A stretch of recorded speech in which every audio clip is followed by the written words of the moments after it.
Hello, everyone. Welcome back to week 6 of DPL. I'm SickGamer01 here. I'm going to be your action caster. Today I'm joined by Stormy. Stormy, introduce yourself. Hello, everybody. You've seen me yesterday, but I am back. I'm here. I am here to just entertain. Sick Gamer is much more talented than I am, so I'm glad that they can take play-by-play. But, yeah, we're going to be here for a nice game. We saw Chaos yesterday, and they're back. They're back for revenge. Yeah, we're seeing today Chaos versus Gupenstein. I haven't personally seen Gupenstein play. I think I remember seeing a little bit of a Chaos. I'm not sure if I cast a Chaos match or not. What do you think of these two teams, Stormy? So, Chaos is one of the top teams. Like, they are, and we saw it yesterday, even without having Toxic, without having Photon, two of their harder-hitting players statistically. They were able to bring up 2-7-4s against Arise, who are obviously our first team. Gupenstein are out of the box. Now, this is a new team full of EUs and NAs that have a weird playstyle, and I mean that in the nicest way, if any of you are listening. They like to run out on reds, they like to kick open doors, sit in corners with shotguns. They play out of the box to the point where it can lead to rounds being taken away from high teams like Chaos and Arise. I think it's happened before. I just don't think they've ever capitalized on it for a win. Will we see that today? Probably. I'd see it. I'm glad that you're telling me that what we're about to see is the exact kind of match I want, because those are always my favorite teams. The ones that are just like, yeah, like you get some teams that are like super like, all right, we're gonna have calls all here, we're gonna make sure that we do this right, and then you get somewhere it's just like, I don't know, shotgun out red, just screw it, run out, see what we can get. And honestly, I love those gambles. Yeah, person to watch for you then is Dot Hyped. Dot Hyped is the person who does all of that for Gupenstein, and they're good at it. I will say that. You know, I had to go against them yesterday after I casted, and oh my god, did they kick me in with those red outs. Perfect. Exactly what I'd love to see. All right. Okay, so today on Chaos, we're gonna have Roach, Ghetto, Photon, Nomad, and Tommy. A few names I recognize there. Roach, definitely an old friend that I haven't talked to in a bit. I should probably talk to. Back on Rats that I remember. I'm happy to see he's still doing stuff and love to see do some stuff. And then obviously on Gupenstein, we've got Dot Hyped, Equinox, the Postal Dude. That's a good name. I like that. Blade Runner, another good name. I like that. And Nidero. What do you think about these players, Stormy? So, looking from both sides, I mean, Chaos do have one of their strongest lineups here. They're missing... I mean, Nomad yesterday was an absolute demon. You know, he really played out of his shell for not having any of those other hard hitters. So if he can keep that up today, this should be an easy sprint for them. But with Roach, I guess, you know, 1.45 KD. This guy's on shield. He's always bringing shields in that AP 25. Surprised he doesn't go with the DL on shield, but we don't disrespect that. 71 win percent. We saw that yesterday. We saw that today. Went down from 76. But he's there. He's always putting in that effort for his team. And I think that's just a good player. I think you don't need to be an absolute outstanding player with KD or damage per round when you have teammates that you know you can rely on to just pick them off from the back. Especially if you're just walking with shield and being a nuisance. I mean, that is how Roach plays. I mean, from what I remember with playing with Roach, that fits exactly into what I would expect. He's very calm. He can lead pretty well. So I think him being Shield, being able to get in front and just call out to people, I think probably works out very well for him. Yes, yes. So I do believe we'll be seeing another stat.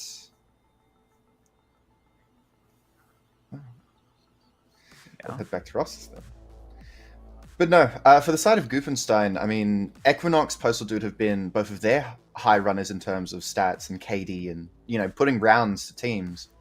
And then you have the outside players, the dot hypes who like to run out and get those cheeky kills or damage. You've got Blade Runner, who was an absolute demon with a shotgun. I mean, this guy came in halfway through the season, joined Goofenstein from casual. I had seen him playing casuals myself, and I thought, wow, that is DPL material right there. And I'm glad that he's finally been picked up. And then Nigel is also a shotgun demon. Hopefully, there was some miscommunications from yesterday. Hopefully, they've worked on that. They've reset themselves for today against a team like Chaos, especially because it's going to be a difficult battle going into, especially with this roster. I'm glad that you've told me. The one thing I always want to hear on a team is that there is one person who's just cracked with shotguns. It will always be my favorite weapon. It'll always be my favorite people to watch. Just the people who just dictate what the next patch is going to be on terms of is shotguns going to be nerfed or buffed. That's all I want to see. I just want to see that flip flop every time because of them. It's my favorite part. And here's Postal Dud, guys. Postal Dud. Dud. Yes, he is Postal Dude, but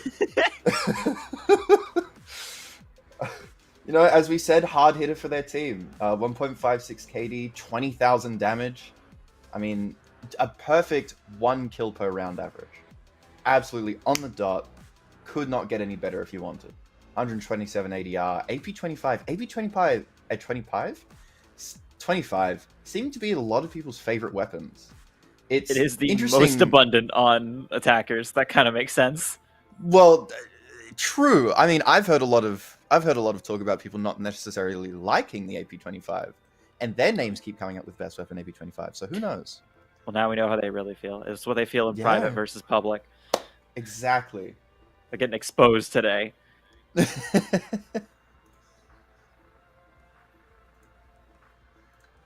And yeah, looks like now we'll just sort of be waiting for the teams to hop in, getting ready. They're all warming up, probably getting their, LeBron James, like, dust. I don't know what he does at the start of his games, but dust, with the cloud. Yeah, you know what I mean, like the chalk. I think it's chalk, yeah. You say dust, and I'm thinking for some reason like Minecraft redstone. I don't know why. I think it's because I need to go outside more and do more actual athletic things. Instead, I will continue to sit here and run my mouth. Sorry, yeah, but I'm excited. I'm excited to see these teams. I do think I want to point out something where we were saying Postal Dude got like exactly like with 1 kill around. Honestly, that sounds like, I know people are obviously always striving. Everyone wants an ace. Let's be real. Everyone wants to kill the entire other team and be the big hero. But if all you could do in a round is just kill one person and die, that's okay, because you've taken out one person, especially if you're in defense, you're taking out an attacker. That's 150 health versus your 100 health gone. That's going to damage their health pool a lot. If you can do that, you're golden. That's completely fine. If you can trade, that's okay. 100%. Absolute 100%. That's why, solo plays in this game, while they're crazy, like, should not be a team's main goal. It should be, there's 5 of you on a team. If you're on defenders, you have, doing math in my head, like 100 less health? No, that's not right at all. You have less health. Thank you. I meant health pool wise, but yes, 50 less health in the attack. So you have to work together. It's not just about, you can't be a Zigolo in a corner with an auto shotgun getting 3. I mean, we saw that yesterday. He got 3 on that bank, and then Chaos, Nomad and Lando, I believe it was, Kuko, came back and made it a clutch 2v5. Like, you cannot rely on those solo plays to ever come out round after round after round and expect them to work, because the other team can work harder for it. So I mean,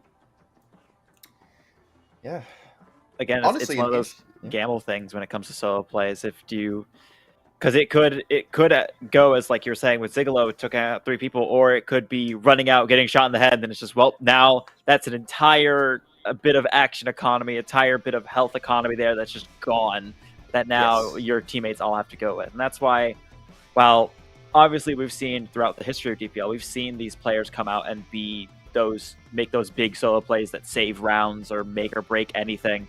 But also some of the better teams out there aren't just the teams that let it's like say whenever I play with Merchant, a few of them in casuals, let the pit bull go and have fun. It's sometimes you have to work together. You have to.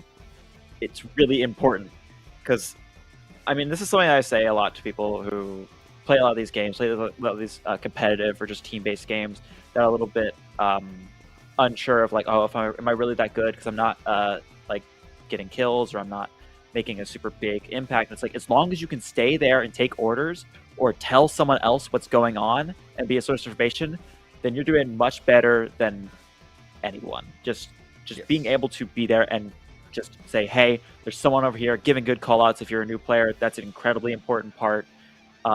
Just do that. That's why that's mostly what I focus on because I'm definitely the one that runs in and gets killed a lot. But at least I'm going to tell you, hey, I got killed, but there's 3 guys in there. They're looking from this part. As long as you can do Yeah. that, that's better than anything. Yeah. I mean, no, I definitely don't want to just be a waste of, weapons or util. I mean, that's why always getting that cheeky first pick off of something is always so good. But I kind of want to take it away. The interesting thing here, because I've got the stats up for both teams with all their players. A very interesting aspect from both of these teams is that they all have above a 1.0 for kill per round. They all have above a 1 for KD. So these are teams that have some of their best players coming out who are known to take advantage of, times when players may be unsuspecting of them. It's looking like Goopenstein are more on the defensive side, while we saw yesterday in stats as well, Chaos are on the attacking side.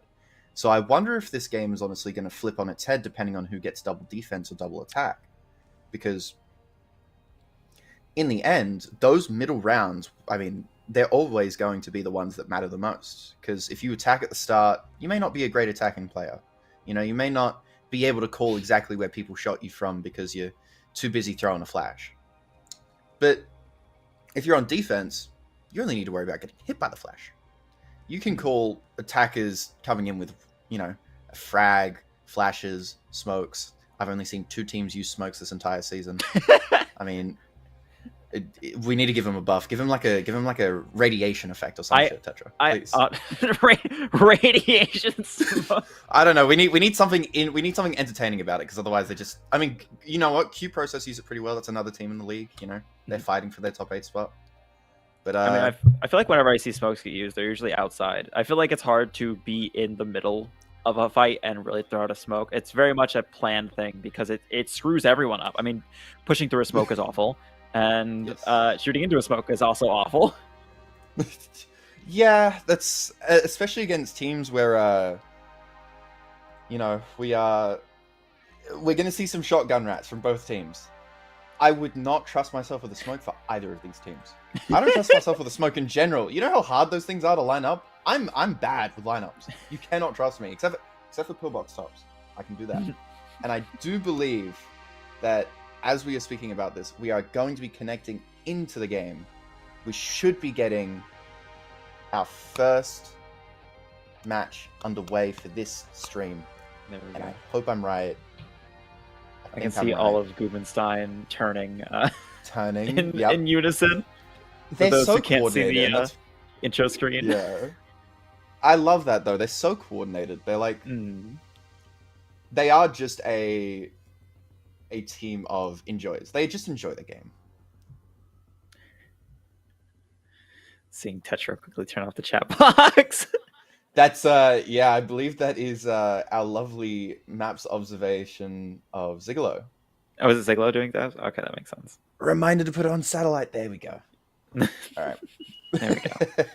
I've been yelled at too many times. Ah. Would you like to take it away? Do you want me to? You can tell us about this map a little bit. So, this is a map that everyone either loves to do this wall charge into Toxicon or hates to even try and push this green. I've seen so many blows from storage here. We're going to see a blow from servers by Gupenstein, actually, which is a interesting choice. It doesn't really give you a lot of leeway the moment you get out of servers, but if you can get those entry picks on dock and into Toxic top office, I guess it works. I mean, I would normally see the players just being running storage with a red blow going up the office stairs and just taking the window. But obviously Gupenstein have something different in mind. You know, there's a reason that they're a part of the Stein and I'm not. I That is mean, a they real might just term be that they trying to do use. something that no one's expecting. Because I do think I agree with you. I think that service flow is a little strange. I feel like you're spending a charge for a very claustrophobic entrance that doesn't give you super much. I guess if you want to get power, it's the closest way, but I don't think that's what their plan is. Yeah. Let's see. This is a map that Chaos had yesterday as well, and this is a map where I think I was a little bit harsh on them for how they played it. They let Arise just defuse the bomb while all of them were sitting docked, so let's hope that they move in the next time that, whether it's Gupenstein or another team, actually start defusing the bomb, rather than trying to shoot through the toxic walls. But we will see in due time. We are going to see the mop, I think. I think that's mop. Yeah, I think that's mop on Toxic Yeah. there. Yeah, Which it is is. kind of having someone called Toxic and then also having a room that's Toxic makes it a little worrisome, but it's okay. You'll figure it out. Yeah. Tommy looks to have had a lineup with that Molotov on the green, which honestly I love. I love that people have found lineups like this stuff that can actually be beneficial. You know, they're going to go for the kick. You hear the kick. You're not going to expect the molly from outside, and you're probably going to get burned for 20, 30 damage. We see a mop shot go out. I don't think it connects to anything as we see our little server push is going to go through pretty uncontested. I think Nomad is trying to get some shots in there. He gets a little bit of, actually, I think gets damaged himself, actually having to pull back a little bit as we see them get servers pretty easily. Flashes in, also in server farm. As we see Tommy and Ghetto trying to keep them out, some shots go between Blair, taking a little bit of damage, but Ghetto does manage to take out Blade Runner, while Naruto actually managed to get rid of Tommy there. They get a good little trade as Toxic just rips through Equinox there on that, I think that's servers to floor, but we see Nadero pick up Ghetto, so that means server farm is completely clear for Gubenstein here. They have both server farm servers, power. Toxic is going to be watching that office server farm as Nadero is going to try and sneak up, but Toxic can maybe get something done with that mop, but it's not looking super good here. But back from, but oh, Nadero does get shot with the mop, but doesn't get killed immediately. Wasn't a headshot, is safe as Toxic runs back. Is going to try and just continue to pick off Nadero as we see them push through and through into storage. Maybe holding. No, I think we're actually seeing Gubenstein slow down a little bit. They actually have majority of the map here, but they haven't gone for the bomb. I think they're still waiting to see how Nomad and maybe Roach are going to try and throw it. And we do see Nomad try and swing out, try and shoot to the walls. We see Nadero run in, takes out Toxic. That is the mop down on this, making this a pretty good lead for Gubenstein. As Nomad gets taken out from behind through the dock door there with Dot hyped with the Saber there, and see Roach try and take out Postal, but Postal manages to defuse, and the round will go to Gubenstein. Wow. What's happening right now? You know, I came into this and I said, you know, I don't even know what to say. This team, right, Gupenstein, they do out-of-pocket things. They just got away with a service red blow against the second team in the league on this map. Dot hyped outside with the Saber was absolutely perfect timing on Nomad. And I mean, Roach getting his exit frag there on Naiju was okay. But at the end of the day, you guys did the exact same thing you did yesterday. You let them take the bomb. You need to stop doing that. To be fair, they took a long time to decide to defuse that bomb. They were I think they were still setting up with the Saber, but they were trying to be very careful with it. And it was very unfortunate that Toxic got rushed so easily. I think they didn't have any util to keep them away from Toxic. So Nadero was just able to run in and just blast through them. Oh, it was just perfect play from that green as well. I mean, you get Ghetto and Tommy. That's two of your, those are the two actual 2v2 tournament winners on the same team as well. Goblin Gang came back. And now, you're taking out those two as well. Those are heavy hitters. I want to see them continue this momentum. I really want to see Gupenstein take it to Chaos. Because that would be a win of a lifetime. Though we are seeing they're wanting to expend another charge here on this accounting. This is a charge that I agree with a little bit more than that server's blow. But you're still going to be running into a slight hassle if they're holding you from manager's window. Plus, you still have to kick that loans door, which you can just get held from hall, can get held from back of loans desk, from bathroom. You've got all of these little spots that you have to be careful of. So I wonder if they're going to bring shield here as well. And it does look like that shield puck has just come out into lobby, whether they're wanting it in accounting or not. Looks very undecisive. Yeah. I mean, that wouldn't be a bad idea, just because if they do, it wouldn't be a bad idea to have shield go lobby, because if they can just keep the people in lobby's attention, that can make that little that hole from manager a lot safer as they push their accounting into loans, which I think they're starting to see now. Yes. Sorry. And then here we go. Yeah, we're gonna start pushing in. Yeah, we're gonna see two. I think that is, yep, that's gonna be shield on entrance. Yes. As we see the top three there with the charge and clacker going for accounting. See a smoke in. There we go. There's your smoke you were looking for. There we go. Third team in the league. There we go. And they're pushing through that nice little nice. Oh, I would actually see Ghetto manage to take out Dot there. So it is just also who does get taken out by Ghetto as well, as that accounting push is also going a little bit rough as Nomad managed to take out Blade Runner. As we see the rest of Gubenstein pretty well, Equinox pretty low in counting, as Nadar is going to try and take some shots to try and make sure that Nomad gets away from that door. But it's really not looking for Gubenstein. That entrance push is immediately gone, and they only lost Roach on the Chaos side, so that wasn't really that great of a trade, as we're going to see a lot of Chaos. I think they're not going to be too hasty here. They're going to hold back. We're starting to see them rotate maybe towards security there, as Nomad's just going to hold that hall to loans, and Gubenstein is going to be running out of time here a little bit, as we're a minute 20 left on the clock, and they are still stuck in accounting. They don't have any control of bomb, they don't have control of button. They are very, very rough here. As we are seeing them. Yep, Ghetto is going to get a little impatient. Go out, take out Equinox through that window. It is just Naduro. Does have full health with 0 util versus 4 people on Chaos. One is low, that's Tommy, but still not super happy for them. And Naduro gets taken out by Ghetto, and the round will go to Chaos. Yeah, I mean, I saw that one flipping either way. Toxic dying to UAV, that pesky bank entrance. You can never trust it. Absolutely can never trust it. I don't know what he's doing, but you know what? I mean, Tommy looks... they must have been going for shield, and it must have been in the way in the door. That makes sense. I think they tossed it real quick, just so they couldn't get it. Get it. I think, yeah. Oh, no, it's actually... Yeah, it's in the rooms. They should be able to actually get shield. No, but... yeah. Pesky bank entrances, you know, the truck right outside. It's gotten everyone, I think. Now, this is a old map. I thought this was a Future Man map. You can see Tommy actually pointing out here, this interior red into bomb. You can actually shoot that through the wall with a shotgun. Can you? Oh, that's interesting. Because you can shotgun lock doors, you can actually just shoot through the back of it. Now, I'm not sure, because there was a little bit of strife, specifically with this map, whether that was, whether it was technically exploiting. I don't think it is. I think anyone who says it's exploiting is just crying because it happened to them in a ranked game. But, you know, I mean, it's an internal red door. We're already in, like, weird country here. Exactly. Like, but no one's ever going to expend an actual... I mean, we can see Gubenstein are wanting to use the wall charge here on reception, and I think they're going to get shut down pretty fast, because this is a very common play for this map. You know, you have wall charge left. Do we have a nade for this front reception barb? Do we have anyone to watch crates? Because this Chaos team is definitely going to put someone on a fast flank with the auto. I see Gubenstein getting in here fast as long as they stick that defuse. They need someone holding defuse while the rest watch backstage, watch the red door, and hopefully don't get wall banged from crates as well. I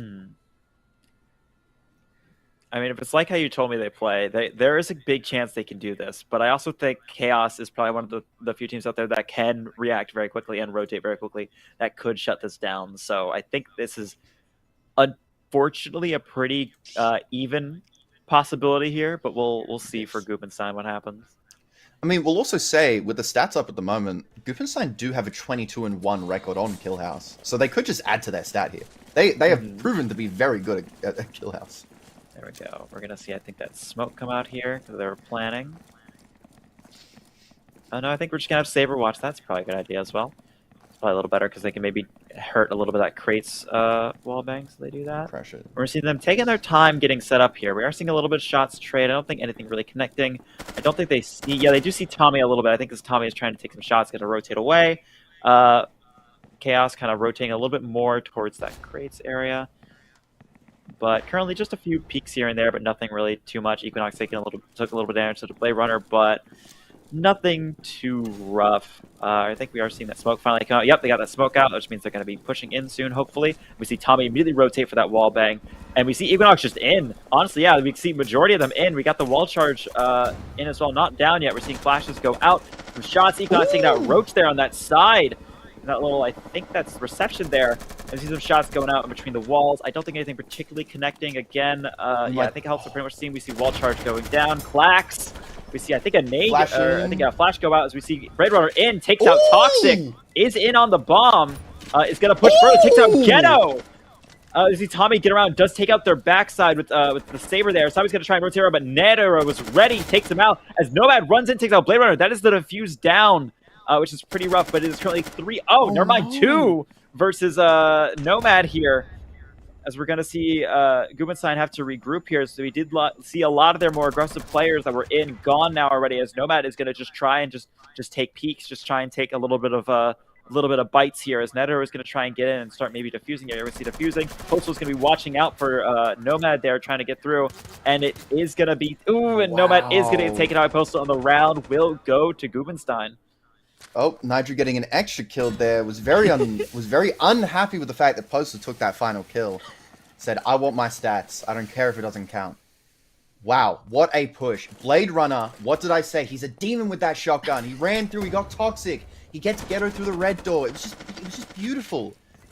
Equinox getting that first pick on Roach. I thought Roach was easily going to get 2 there. What a flick by Blade. I don't know if you saw that on the replay, but oh my god. I just saw it. I'm like, how did that kill? That connect? How did that... I thought that would have been all arm. Equinox almost getting the frag off there would have been deadly for Nomad. But Nomad getting away. He just can't get in time. What a first set for this game. 2-1 to Gubenstein. I feel like the channel points are kind of getting shaky right now. Especially as we go into double defense for Gubenstein. Now we're back on this map. I don't see Chaos going for a service blow, but they might be like, hey, it worked for Gubenstein. Why wouldn't it work for a team like us? What I'm hoping to see here is I want to see some office presence from Gubenstein. I want to see them holding this office like it's their lifeline. You guys can hold Doc all you want. You've seen that not work for Chaos twice. If you have this office control, you basically win this round. I like this. That barb up the top on that top stairs is perfect. They're going to use a nade there. They're going to flash you deep. You could have someone on the railing here on the wooden planks that go from office to toxic. And you can have them play an anti. Just don't get concussed and fall into the toxic like I've seen many a player do. Unfortunately, many a player has been me. So please do not make the same mistake. I know him, for he is me. I know him, for he is me. Exactly. I see... Wow, they're actually... I think they're just green shield torching this. I think they're just going to go with a Chaos play here of...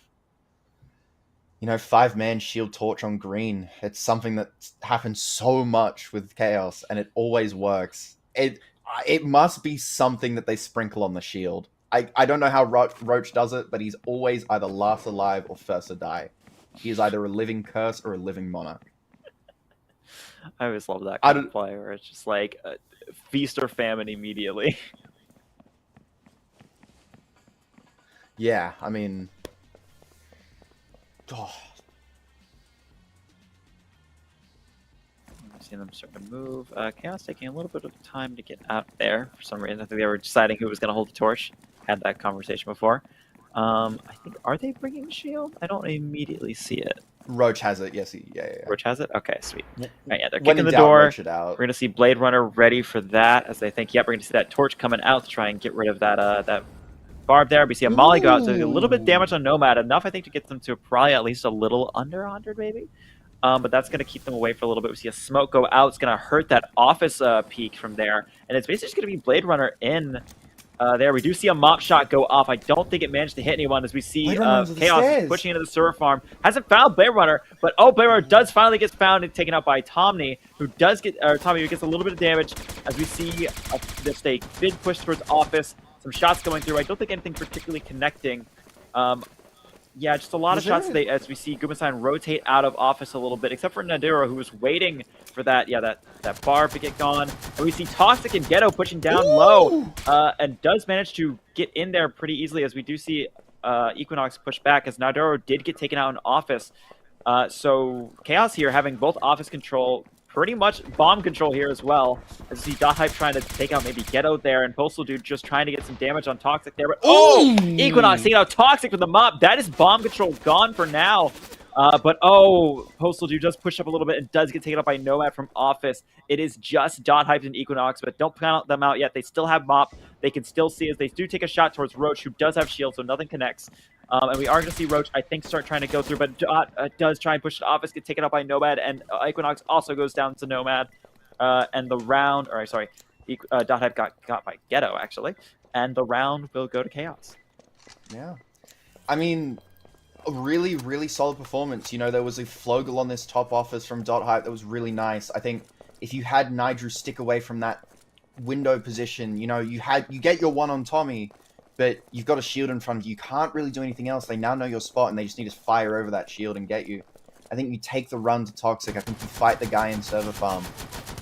Overall, amazing, amazing defense to take it from a 3v5 to a 2v1? Something around that. But, yeah, I mean, they've shown up today. They have, Gupenstein are giving it their all against this Chaos team. And this is what we like to see. We like to see these teams get ruffled. These teams that don't necessarily know how they play, because I don't believe Gupenstein and Chaos have actually versed before. Correct me if I'm wrong. Absolutely correct me if I'm wrong. But I have never seen it happen. So this is their first time meeting Goop. You know, if it is. And they're getting stalled out by them. This is exactly what happened with Arise yesterday. And they're like, hang on. No. This is Goop. This is not the top team that has GB players and Eclipse players and, you know, all of these better players. This is just a team of EUs and AAs. What's happening here? Anyways, we're going to see a red blow in this hall. Now, this is a Chaos plan of all time if I'm ever seeing it, because I've never seen this hall blow work for anybody except for Chaos. Never in a million years have I ever seen this blow work, except for when it's Photon, who they actually don't have. I thought we had Photon on the roster. Right. I think we did. Yeah, I think instead... Yeah, I think that's why I was confused why Toxic is there. I think Toxic replaced Photon for that. Is Toxic... Okay, understandable. So I'm going to have to go in here and quickly change the stats. Yeah, there we go. Okay. There we go. Yeah. We are again, apparently Chaos does have a 73% win rate on Bank. This is... Bank is Chaos's domain. Arise is Killhouse, you know. Some teams in this league have very dominant stats when it comes to specific maps. And it is insane when you look at them. I mean, I'm pretty sure Arise still have like a 28-5 on Killhouse. But we're not here to talk about them. We're here to talk about Gupenstein and Chaos. We're going to see... door charge go down, blow immediately. Dot Hype's ready, I think, pushing back a little bit. I think they're, trying to watch that that barb, as we do see a smoke out and a nade take out that barb. We see smoke on that teller. It's going to get rid of Equinox's look there. So yeah, the Equinox is going to rotate out, as we do see Chaos pretty much getting lobby pretty free here at this point. We get 3 in there, as we do see Tommy and Nomad trying to take their time with this red door here. We are seeing some shots go. I don't think there are any connecting with anyone. They're just trying to shoot some windows out or something like that. As we do see, I think they're trying to wait and play together. We see a flash into that manager, and that's where everything starts going. Ghetto is in. We see a Molly hold off that red door push, as Ghetto is just in manager alone, trying to take some shots on Postal Dude. I think a little bit of damage there between both of them, but nothing, no kills yet. As you do see Ghetto shooting into that accounting, I think on Equinox there, a flash in to Loans and a flash into that. I think that's in that red door corner for some reason. As we do see them pushing through, and Dot is going to take out Nomad there, as Naduro does try and swing and take out Tommy, but is taken out by Tommy instead.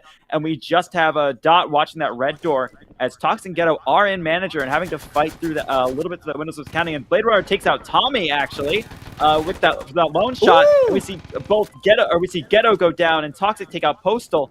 It's actually a 2v2 here, as we see Roach trying to take a shots on Dot. But, oh, Toxic does manage to take out Blade Runner. They do have control of Button, as Roach is going to see if he can take out Dot. Roach takes out Dot, and the round should go to Chaos. Absolute insane attack. Absolute insane peaks. I'm surprised Nomad and Tommy got that far into Hall besides, you know, having Blade Runner on that Lone's desk and Dot High peaking with the Knack, who I thought would have been seen a little bit earlier. But, I mean, just insane outperformances on each individual battle. I mean, you're getting weighed down by this Ingmar and this Knack in Manager, and you're just still pushing through. I mean, Ghetto still had the balls to just kick open Manager door and say, hey guys, we're here now. We're going to take this Lones in this hall, and you've got nothing to do. You've got nothing to do to try and stop us. And we saw Toxic pick up 3 kills there, by the way. Oh, did Toxic actually just pick up 3? Yeah. Whoops. My bad. He got down, I think, Postal, let me see, it was, he got Equinox, Postal, and Blade Runner. Wow. Wow. We might see a 3-3 half out of this game, and that would be insane. I say this every time. Every time I cast, it's like, oh yeah, it'll be a quick game, and then it's like back-to-back 6-6, and I'm like, great.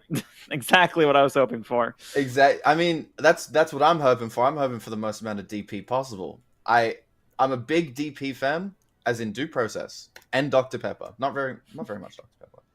Sponsor us, please. But well, now you said bad things about them. You said not very much Dr. Pepper, so I don't think we're getting the sponsor. Well, anymore. no, no. Look, we've got some the lovely staff here, or the lovely one person in Small Friendly Crabs or Crustaceans actually likes Dr. Pepper. I just don't like it because the Australian versions are horrible.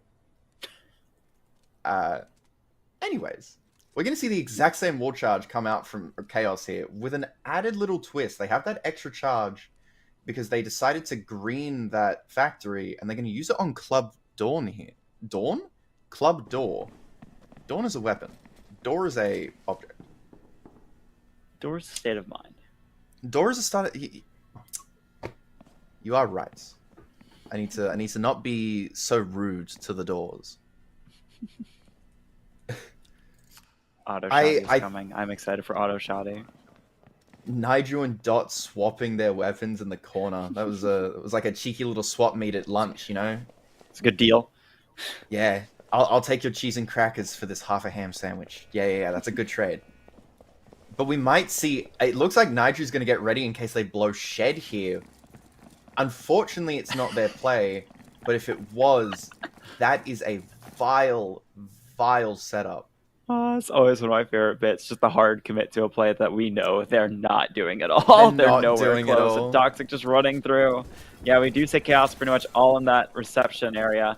As we do, I think I hear a nade go out. Yeah, nade into that reception, getting rid of that bar, but we're going to see some ball bangs through there. Roach is actually on that backside there. I think he's going to try and come in and see what they can do from behind. It does have shield and torch. As we do hear that torch going off. A lot of shots going into the walls. I think Nomad and Toxic have been pinged a little bit. We do see Tommy actually take out Dot Hypes at the wall there, which is pretty good. See Roach. Yep, and Equinox is ready for Roach. We do some shots go out. A charge on that door, or on that wall, actually, I apologize, as we see Ghetto run in and is going to contest with Equinox, taking out Equinox. As we do see, I was expecting there to be in the bomb. No, we actually see Gumasine is still holding it with the mollies, doing very good as Postal is going to have to run out of there a little bit. Very much hurt from those wall bangs. We do see a lot of Gumasine is hurt and down. And Tommy is going to go through crates. Going to run around. Takes out Nigeria from behind. Takes out Blader from behind. It's going to go for Postal, but does get taken out by Postal as we do see Chaos running in and it does have control of bomb. And Postal is going to try and see what they can do. Trying to get some wall bangs through there. Again, just making them not super confident in defusing. But I think we are going to see Ghetto maybe start getting out the fuse. Yeah, but Toxic is going to run around, take out Postal, and the round will go to Chaos. As it really felt like it was. I mean, yeah, there were a lot of, I think, times where that round could have gone any way. I mean, Ghetto kicking directly in Equinox's face, and Equinox just getting him so low. You can see his health. He's got a little square of health. And we also have to call out, I didn't call it last round, but I'm going to call it this round. Tommy with the 3K, getting in behind on crates, getting Nigel, getting Blade Runner, absolute showstopper. You know, even after getting one through the wall, actually. You know, pretty impressive. Yeah, that early pick versus Dot Hype was very, very strong. Oh, it just set in stone what was going to happen. the rest of that round. I think Tommy switched on. He's got his thinking cap on. He's got his music on. I bet you it's loud. I bet you it's brash. But he is. That is a mental man right there. New set, new map. This is probably, yeah. I mean, the teams are calling out each other's plays exactly. Roach is calling out the fact that they're going to have a Molly and Extinguisher on that wall. Goopenstein are calling out the fact that Chaos are probably going to wall charge on this castle. It's a pretty cheap, pretty fast push.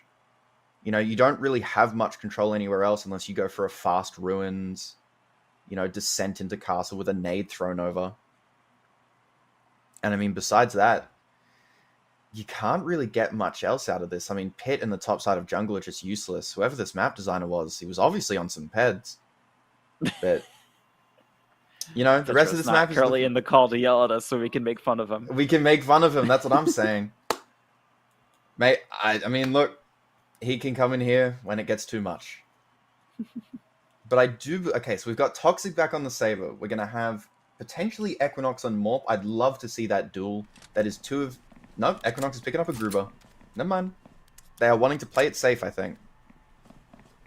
Oh, yeah, no, look. Look at that corner of castle. Like, that is just a cluster of pucks. And, guys, we need to make sure we have this, and this. I don't know if... Are Chaos actually going through with their plan? Or are they... It looks like they're flashing out jungle to Pit. I can't tell by these lines, because it's just scribbles and Pit. But... Yeah, they've gotten a little... artsy with their plan here.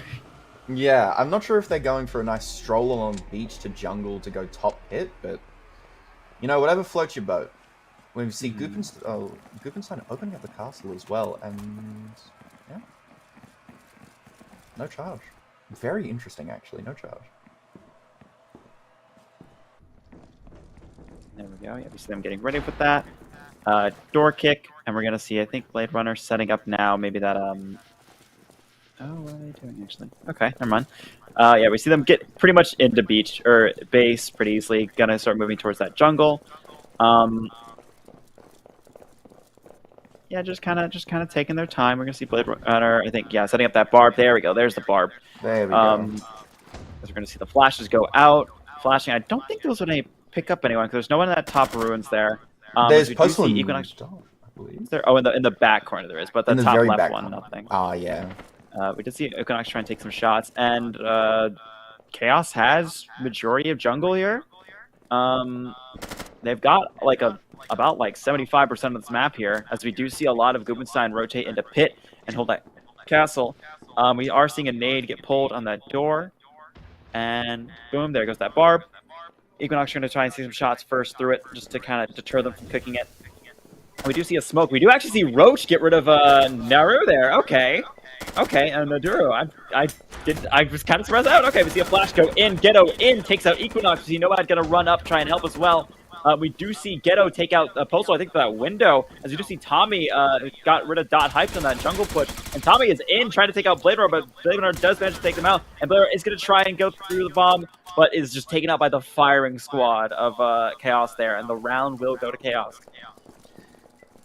Yeah, I mean, I said it jokingly, they literally went for a stroll up in ruins to Pit. I'm so surprised that worked. I'm so surprised they were able to green that. Really good reflex by Blade Runner there to get the barb on. I think if you just placed it, I think he placed it too into the door. You know, they knew it was there now. If you placed it after they kicked it, they have to take more time to kick it, back up, throw the nade, get in. But, I mean, overall, I think he was originally going for a Flogel on that castle wall as well, which is why we saw him hold it there. But, I mean, not much you can do. Equinox shooting the floor, unfortunately. Those flashes are deadly. Ghetto getting another over on Postal. That shot through the castle window is so evil. I just saw it on the screen. It's run in, pop someone, immediately sees someone just running in Pit, just bop, just no. Gone. Just absolutely fried. Please do not be an arcade blow.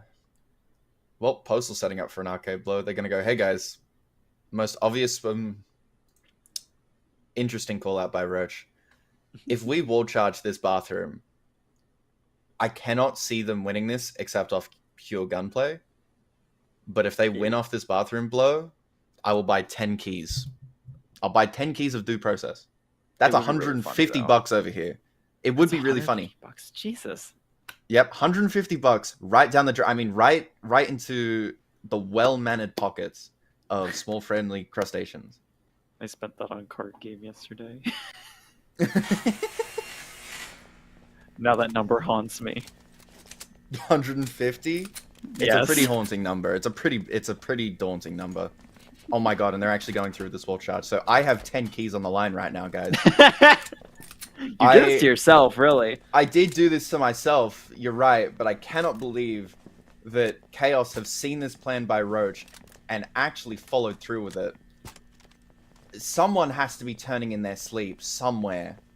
Maybe an old player of DP is just like, he's up to those silly little plans again, isn't he? He's up to those silly little bathroom blows that give them nothing except for just getting around liquor.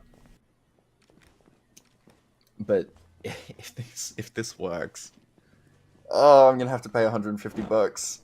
I wonder, because we do see Blade Runner is going to be playing that bathroom to liquor with a knack, so I feel like them not going to liquor and taking that out might be worse for them, because they could being able just to wall bang through as they just keep pushing through there is going to be really rough.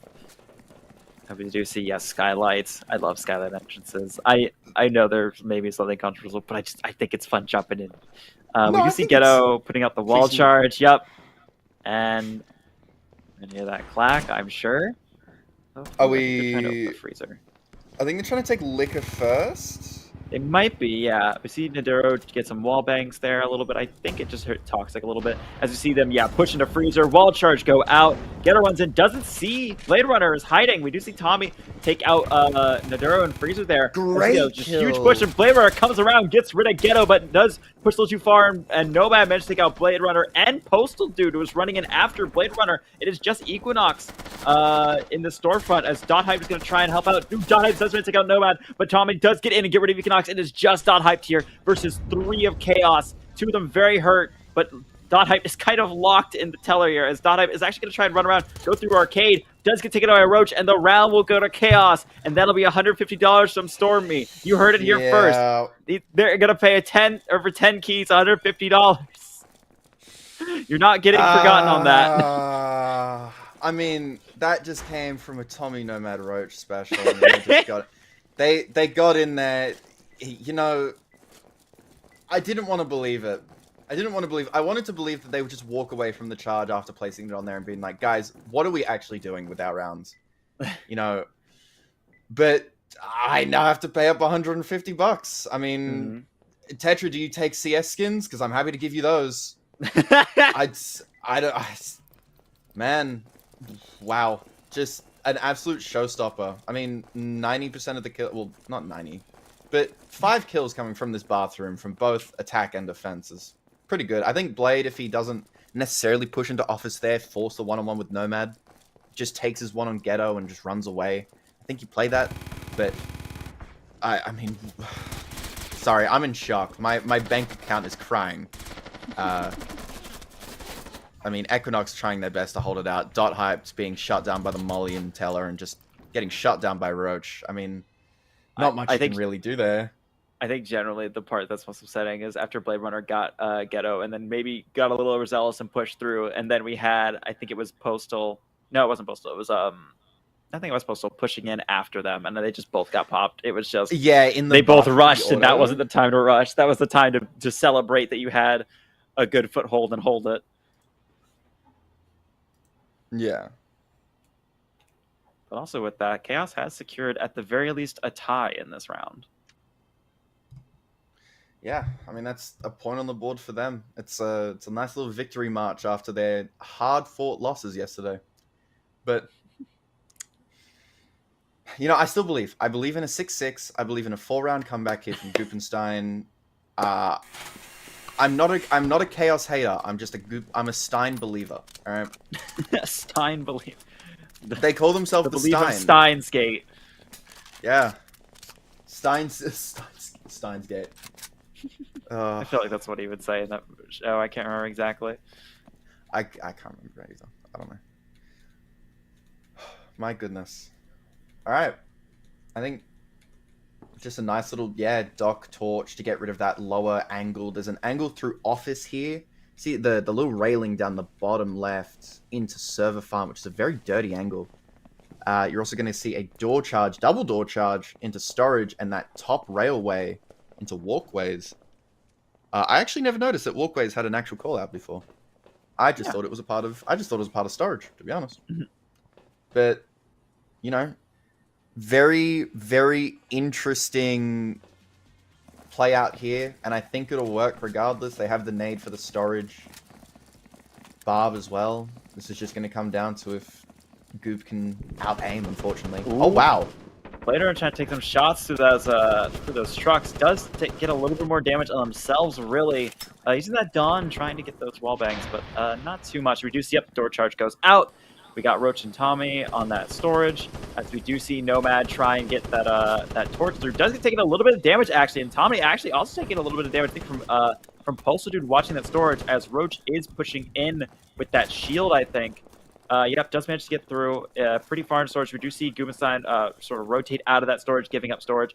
As we do see Blade Runner still trying to hold through that Docksway. But, ooh, Ghetto taking out posts on walkways from there. That was a pretty long shot with that AP-25. We do see a smoke going out, so they're going to try and not push storage. I think they saw that we're going to have to watch that Barb decided not to go that way. But we do see actually a nade go out and get rid of that Barb. A few shots going off. Nothing really going through. We do see, yes, Roach pushing in. As we see Equinox fall back. As we do see now, Chaos has control of these docks area. And yep, Ghetto just managed to get rid of Blade Runner there. They knew where Blade Runner was. They just had to get there first. And Equinox is kind of hiding here on that walkways, but does get taken out by Roach. And Chaos, I mean, has majority of the map here. It is just an Adoro and Dot Hype. You have to see what they can do. Dot Hype takes out Tommy actually with the mop there, but Roach does manage to take Naduro there, and is just Dot Hyped left. And let's see if they could do something as the clock is counting, as they are defusing. Dot Hype gets down. The first game, actually, I think, goes to Chaos. Chaos, yeah. I mean, just stunning attacks overall. I mean, you can't really shut down what's unstoppable. It's that immovable force versus a movable object. But, you know, for a consistent play, getting 2 rounds on that first attack, you made it look strong. You absolutely, like, Gubenstein played their hearts out there. They had Chaos down in those 1v2s, those 1v3s. Unfortunately, you couldn't capitalize on them too much. But hey, mental reset, you got 5 minutes. Go do whatever you need. Don't take any peds, because that's pretty bad. But we'll see. I reckon we will see a stronger second game from Gubenstein if they are allowed the luxury of double attack. Yeah, I was a little confused. I remember you saying I thought maybe you did, maybe I was wrong, that they were much more a defender-sided team. And then we saw them do their defenses, and they weren't, honestly, they were pretty safe, but not super, I don't know, subscribe it. I don't know. They were, to me, I'll be blunt. They were a little amateur, I think. I think they would get excited here and there, and whenever they got anything, and then that would throw the entire game there. Yeah. I mean, looking at it here, it looks like I actually had the stats back to front. Yeah. That's an iffy on me. That's on me. We are going to actually. Wow, you cannot get me up at 4 a.m. for this anymore. So yeah, Gubenstein are the more defensive-sided team. While we saw, obviously, just then, 6 straight rounds on attack for Chaos. So I wonder if it does go to double defense on Chaos. That's such a blunder. If we see any difference, if we see it become more of a 4-7, maybe a 7-4, who knows? Maybe Gubenstein actually win. Maybe they get points. Yeah, maybe they even tie. But for now, I think we're going to head to break. We'll give you 5 minutes. Go to the bathroom. Go get some food. This next match is going to be great. And also, while I am over here crying while buying 10 keys, you should also buy yourself the game. It's no longer on sale, even if the banner says that. But buy due process. I love DP. Let's get this DP chant going. And yeah, I mean, we'll see you when we see you. Yeah.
everyone again. We return back to our amazing match of Chaos versus Gubenstein. Chaos currently up 1. Yeah. I think we're going to see hopefully a quick start into the second game. But I am still very, very intrigued to see if Gubenstein can come back from a 2-7. 2-7s are always rough. Whether you're against Arise, whether you're against Dredd, which if you're getting 2-7 by Dredd, you're probably forklift certified. But we're going to... That was probably a bit mean. I'm sorry. You guys are lovely. I don't even know what that means. It's another team. It's another team in the league. But I see. Yes. Hopefully we see that reset from Gubenstein, whether they bring in someone else. I know they have, it doesn't look like it, but I mean, Ellipsis is probably in their ear right now, just telling them, hey guys, last game, we don't care about that anymore. Let's just get these 2 points. Let's get this point.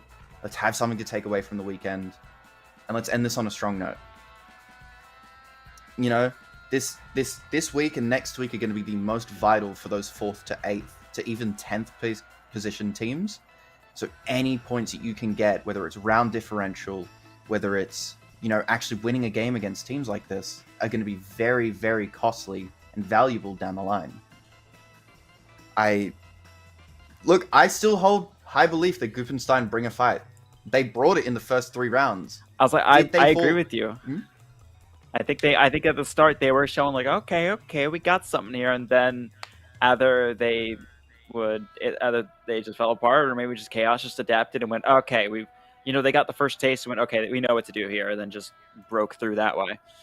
Yes. Yeah, I mean, I think Chaos took 3 rounds. They took that 3 rounds to get situated to Gubenstein and just snapped him. What I will say is, we didn't see enough Gubenstein move. I didn't see Dot Hype running out on Reds. I didn't see, weird, wacky plays a lot, which I wonder if those would have worked. It might be one of those things where they just wanted to kind of like try and see, because I think obviously a lot of these players on Chaos have a reputation of being pretty crazy and kooky themselves. So I think they were maybe trying to be like, all right, if we play to that level, we might get beat, because they do those things, they do those crazy things. So it's going to be rough for us to try and do that. So maybe they were trying to play it safe, and maybe you're right. Maybe that might, if we do see some more of that this round or this game, we might see a little bit more rounds in their corner. Yeah. I think, you know what? We're going to see... I don't want to put any more money on the line, because I've already done that once. But... Come on, keep betting on those horses. Eventually you'll win. Who needs a house, a family, a farm? It all goes on the horses. Exactly. All of it on Gubenstein, putting the whole house on Gubenstein. I may only have 950 channel points to my name, but I am putting all of it on Gubenstein, and I think all of y'all should too. I think it's just gonna be a win. It's gonna be 7-3. We'll say 7-3. It depends as well. Again, if they get double defense, maybe they goated. No, double. I have the stats back to front again. I had 5 minutes to figure this out. I'm sorry. Hang on. Yeah. Yeah, if they get defense. If they get double defense. Which I think is what I said first, and then I've double backed to myself. So I don't even know what's true and what's not anymore. If they get the side that they're better at, they're going to play better. Who would have thought, guys? Yeah, I think that's how it works usually. I think that's how it works. I think if you shoot them more, if you shoot them enough and they die, then you win. Which honestly, maybe Gubenstein might need have to hear fact check that one. I'm not sure. Yeah. Look, Gubenstein, just click heads. We just got to click heads, guys. Or bodies. If you have a gun that kills with a body shot, shoot the body. Oh, I think we are getting in. Ooh, let's see if Gubenstein does the turnaround again. Oh no, they're a lot more. No. That's true. You know what? Last time they did start with us having a little like, oh, okay, these teams are gonna work together because they all simultaneously turn around. Now they're all jumping around. They're just all jumping around. Yeah, maybe this represents a change in their ideology. Maybe they will go to their crazy plays, run outs, like Fred Barbs, that kind of things. Yeah, the Fred Barb. I said Red Barb. Oh, I thought you said Fred Barb. I'm like, no. Yeah, okay. No, that's not new tech I'm making up today. That's not. I thought Fred was like an old player. I thought that was yeah. No, I'm new gen. You know, you can't be bringing it's out okay. this No, old it's the only lingo. barb lingo is Flogel barb, and that's it. Yeah. First map, and it's oh, hang on. There we go. Starting on a C store. What better Starting way on to a start? favorite. I know, yeah. Grab some food. There's some watermelons in storefront. Very weird selection for a C store. Speaking of which, very weird. Okay, thank you, Tommy, for not letting Roach do his second wall charge in a row. And we're gonna see. Oh, we're seeing slurs being rooted out by Toxic. That's crazy. To all of my robots that are in the chat right now, all my droids, I'm very sorry you have to see that. I am a computer virus, so I think I should take offense to this. I think you should take offense to this. I think, you know, kill him. I love how Blood just kill him. You know what? Anyone say slur to you, just immediately bam gone. Take that as real life advice, guys. Don't kill people unless it's, you know, reserved within your right. This might be the first stream. No, it's definitely the first stream that I get arrested afterwards. Wow. We're so. It seems that we've gone away from Roach's hideous plan. I think it was Roach anyway, of bathroom wall charge again. I think he was trying to get me to get even more money on the game. But we're going to see an entrance blow. We're going to see a frag to come out for that Flogel barb. Very obvious plan. Probably not even going to be done by Goopenstein. Doesn't even look like they have a barb for it. Equinox and Dot Hype still both have one in hand, though. Equinox near bathroom and Dot near Teller. Yeah, we're gonna see that. I think that's that door charge. Not door charge. The shield. Oh no, is that? Oh, no, that's wall charge. It's a wall charge. There we go. Eventually got it. And we're gonna see them get around that storage, holding that for Naduro there, who I think is waiting for it. Yeah, we've seen that wall charge go down. Yeah, everyone's around there already. I think they are holding one person back for green. We do see wall charge go out. That's and I just love seeing that immediately from Grubenstein. Just barb, molly. What do you do? A little bit of shots going in through there, but nothing really connecting. Really just ruining the amazing setup that person who works here did, setting up all those nice chips and drinks. But really nothing else hitting. Oh, I do actually think gotta take a little damage from Postal Dude if I have to. I think managed to get that in. And then we see, yep, that nade just go through, blow up that barb. That's going to get in there a little bit. We see a smoke go out, but Postal's actually going to run past the smoke, going to run back into Teller. We do see them get in. Not Hype trying to take someone out, but no, does get taken out. We do see actually Blade Runner as well get taken out by Tommy from the top there, who managed to come in through, I think, that red door. As we do see them pushing into the bathroom, a little bit of fight there, but Tommy also taking out Equinox. Very low, I think on like 3 health or something like that, but we do have bomb controls. Roach defusing his Postal is going to try and get through that Teller through that smoke, run around, try to take out Roach, but Nomad is watching Roach's back and takes out Postal Dude, and the round will go to Chaos, as we do still see Naduro around. We do see Toxic take out Ghetto. Toxic taking out Ghetto. But Nomad take out Naduro, and the round, obviously, will go to Chaos. I mean, wow. Toxic fitting the name, killing his own teammate on the bomb. Not much more you can say about that, unfortunately. I mean, it's a great play by both teams. I'm so surprised Dot Hypes. Oh, it looks like they just he missed that shotgun shot. Could have really gotten that. Damn. Yeah. And then I'm really surprised Equinox didn't get someone there. Yeah. Look, we're going to see in the new patch update, we're going to see the bullet spread on the tub go up now after that one, I think. We were talking about shotguns coming out and whether they get nerfed or buffed, and I think we're going to see a buff. Every weekend is new buff for a new buffer nerf for shotguns. It is the constant pendulum. You can never get it right because people will abuse it. We're seeing a Goopenstein smiley face over there. Is that going to say Zam? Yes, it is. What I do like about Goopenstein is that they are very good artists. They are also very good artists. They're better than Toxic with his, I can't even repeat it. It's just too much. It's just on that last round. And we are going to see Dot Hyped finally going for a Goop play with auto shotgun on this top ruins. And if we look correctly, 2 of Chaos are going to be running up there, and it looks like it's going to be Roach and Toxic with door charge and clacker. Do we see You know what? I'm happy to put another $50 on this. Dot Hype's Oh gonna my get one God. here. Dot Hype's gonna get another one here. I will say it with my chest. $200. $200 if Dot Hype does not get one. I don't even know how many keys that is. Are you like trying to launder money today or something? No, we talked about this in the midstream. You can't say this.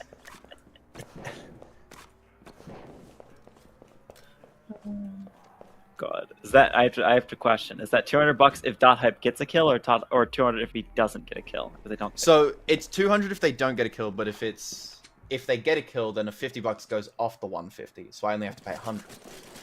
You know what? I think that works. Because God, do I not want to pay $150 for due process keys? Here we do see them sneaking up here. Oh no! It's Dot. Oh no, no, I don't think. Oh, Dot Hype does hear it. Dot Hype is gonna run back. Dot Hype is actually all the way in castle. So I don't even know if I lose money off that because they technically never died nor got a kill. Yeah, well, we'll see. We'll see. Invalid. We do see, yeah. Chaos does have all the beasts in base. Yeah, there's not really a way for them to watch that for now. We do see a mop shot, I think, go through. Actually, Nidoro and Pulse are also both pretty hurt here, as we do see Chaos, pushing into that jungle area, and then we do see them just flashes Wazoo, going through. I think a little bit damage. Tommy does take a postal there. Well, Tommy does get toxic. You know what? They got to kill. It's good for you, but Tommy does actually get Dot, but Equinox gets Roach in response, and we do see it. It is down to 3-3 here. Never mind, 3-2 as Tommy just took out Nadur there actually in Castle, which is pretty nice. They got that. Tommy on for 3. And we see pretty much all of Gubenstein playing in this pit. Unfortunately, Bomb is in Castle, which Ghetto is running around. And Tommy takes care of Equinox, but does get taken out by Blade Runner. Let's see if Blade Runner can do something here. Does have to get through a barb of their own design. Goes down to Nomad, and the round will go to Chaos. Now that is a play off the back of Tommy right there. That is a stunning 4K. Pushing in, getting Postal, Dot, Nigel, and Equinox, just taking it to them. I think he had a mini KR from the first round. I mean, wow. Dot Hype's Flying Eagle down onto Toxic was absolutely insane.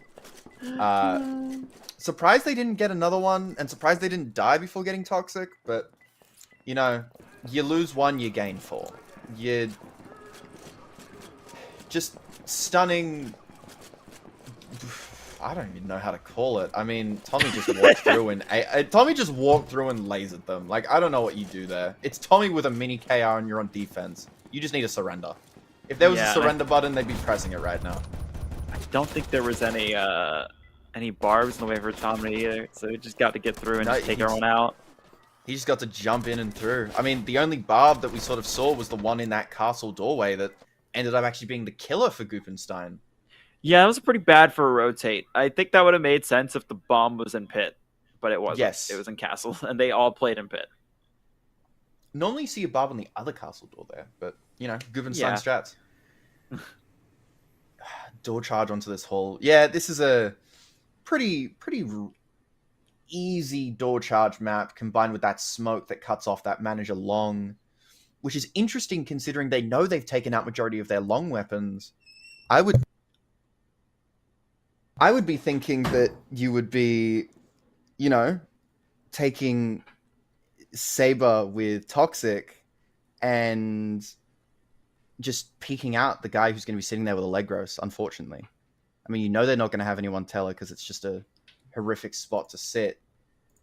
And there's going to be no one on the negative Feng Shui lobby. Now, I've always spoken about this. The negative Feng Shui lobby with the 2 pillars is horrible.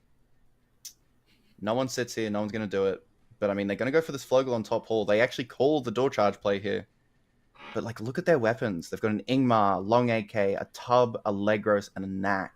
Not really the weapons you want for such a longer range bank like this. Yeah, because we can see that manager alone, or that manager from Loans to Hall peak. We've got you talked about how that lobby through manager that's long, and even accounting is pretty long. There's not many little rat spots. Yeah, I mean, especially I'm pretty sure. Yeah, Ghetto's going to be coming in with that auto as well. That's scary. That's definitely going to be scary. Oh, actually, we're seeing a Goopenstein play right now. Dot hyped Ooh. outside. Ooh. They haven't noticed.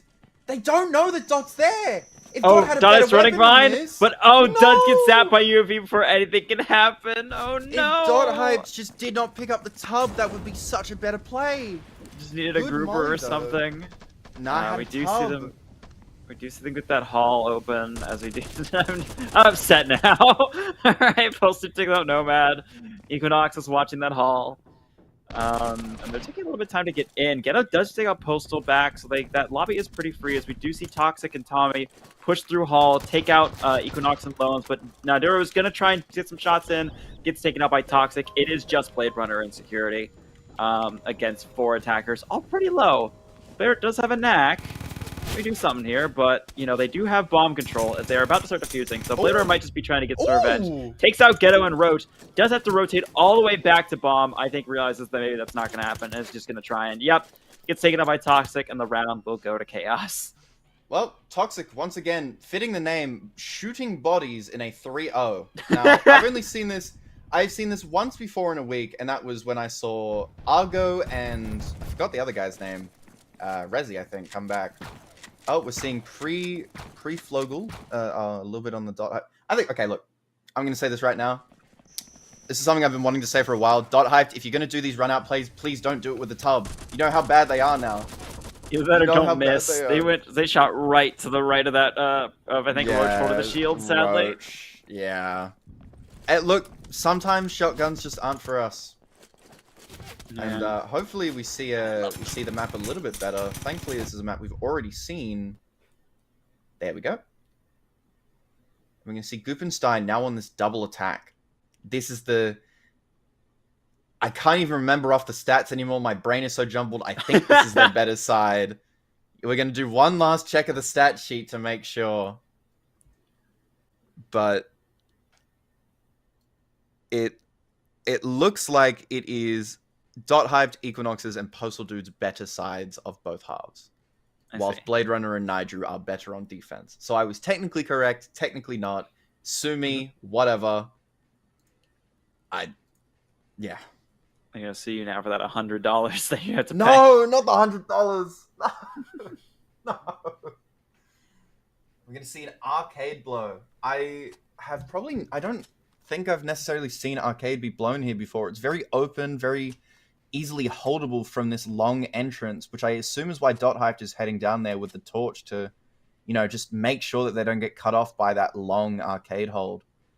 I've only necessarily seen freezer blows here, so I'm kind of interested in this arcade blow.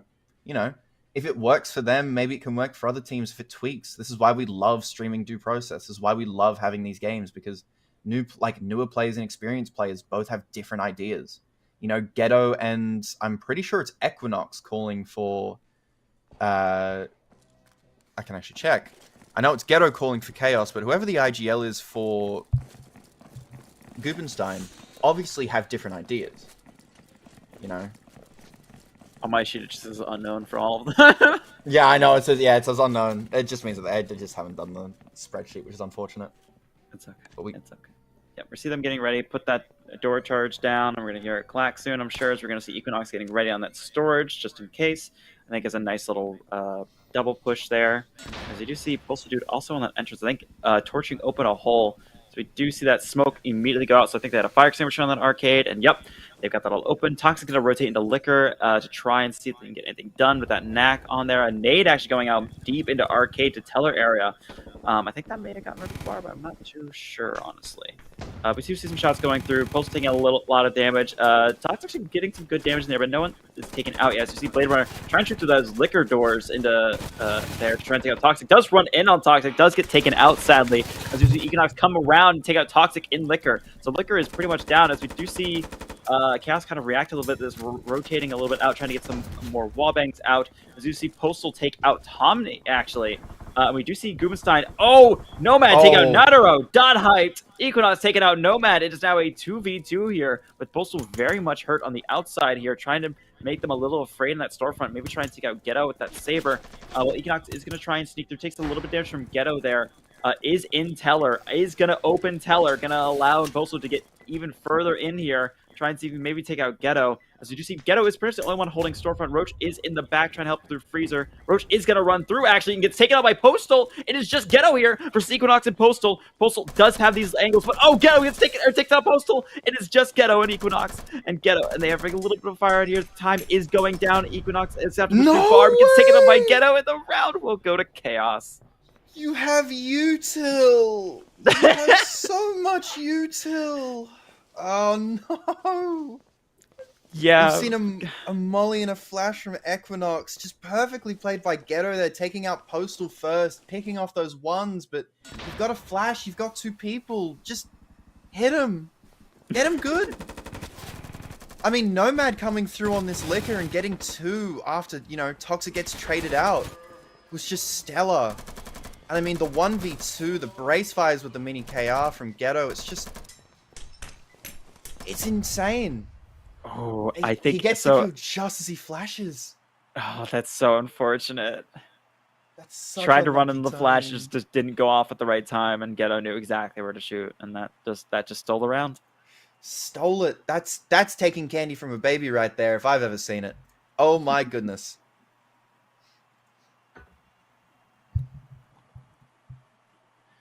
Whew. Yeah, 4-0 right now is pretty rough. It's pretty rough. I think hopefully their mental comes back. If you're down in the dumps right now, guys, and you can hear me, and it's not 3 minutes later, you got this. 3 minutes later. We believe. 3 minutes later, maybe it's 4-4. Maybe the rounds go by so fast we don't even have a planning phase. I don't even know if that's possible. It's I wonder not. what the quickest round it could possibly be if you just do admin verbs that just end round. Just end rounds. We are going to be seeing one of the more common plays for this map, which is this wall charge underneath the window. I wonder how it's going to be responded to, because it looks like Chaos are more holding for the jungle blow. But I know Toxic is going to be sitting up on that top castle with Morph. I mean, you can already see it in his inventory. You can see Nomad and Ghetto both with their Ingmars. Right, they are pulling out every single big gun here. Oh my goodness. Oh, and then Tommy pulls out a Gruber. Look, for Tommy, it's not about the size of the gun, it's about the way that he uses it. So obviously the other 4 on his team are overcompensating, and we're probably going to see another 4K from Tommy on this map. Crazy call by me, I've just realized. You know what? We stick with it. It'll be okay. It'll be okay. It'll be okay. Yeah, we are going to see them see Chaos ready on that beach play there. As we do see, Kumasan going full beach here. Yep. Toxic Mop immediately got rid of Dot Hype. Mollied off Postal Dude. That's got to do awful for mental. We see a flash go out. That looked like a bad flash. Equinox taking out Tommy, actually. As we do see them push through here. Ghetto and Roach trying to hold back there, as Nomad does manage to get out, and ooh, Roach take out Blade Runner. Ghetto takes out Equinox. It is just Postal and Naduro here, as Roach and Ghetto are gonna be sitting here ready. They're both a little tag Ghetto more than Roach, but it's not looking super bad for Chaos here, as we do see the 2 players on Google Sign here trying to hold, trying to take some shots, trying to make sure that Roach and Ghetto stay where they are, but promise, while they're keeping them in check, they're all that's there. No one's pushing forward. They're losing a lot of time here, worried about these plays. They don't have the util. I think one of them, Nether does have a flash they can maybe use, but we'll have to see if that gets used. And yep, now they're thinking about it. They're pulling up. They're finding flashes. They're finding smoke. They're just going to smoke off base, which is a good idea. We do see Ghetto rotate and Roach rotate off that as well. It does give them a rotate button. And we see Naruto actually go outside, as Postal is going to be pushing through. I think maybe they might be just trying to try and save that clacker, save what they can, as Postal is going to try and just go through and see what they can do, maybe get rid of that mop as they see them coming around on Toxic there, but Toxic is going to pull back, actually. Yeah, just a little bit of peaks and plays here. Ghetto trying to shoot that smoke, trying to get rid of Postal, but nothing connecting from what I can tell. Postal still very hurt already. Finds a molly for themselves, and ooh, a mop shot, but doesn't manage to connect. He's going to try and get rid of that mop peak. Ooh, posting out Ghetto, actually, is going to then run around, try and go through into pit. We see Nomad is going to be watching that, and Nomad does take out Postal, as I do think Naduro, and Naduro extracts, and the round will go to Chaos. Well, I said at the start, It doesn't matter about the size of the gun, but it obviously did for Tommy. He was first gone for Chaos, but I mean, that shot by Toxic onto Dot Hype was nasty. That just breaks the entire formation. Just seeing just one person go down immediately, it's like, well, it's rough to recover from that. You can't recover from that, and I mean, I think they made the right call saving Clacker and Wall Charge. I think they know that now they have to really show off. I mean, that's a great shot by Postal. He just gets hit by Nomad through the pit, structures. You can't do much in that scenario. You're down, you don't have a lot of util, and you're just fighting against people who know their guns. Mm-hmm. We're seeing Big Man washed, I believe. No, Big Man... What? I don't know what that says, but someone's written something. I'm trying to read it. We're going to see a... Alright. Now, if Goopenstein go through with this wall charge... If they go through with this wall charge, and it works, screw this guy in... There's two. I'll take A Molly to green.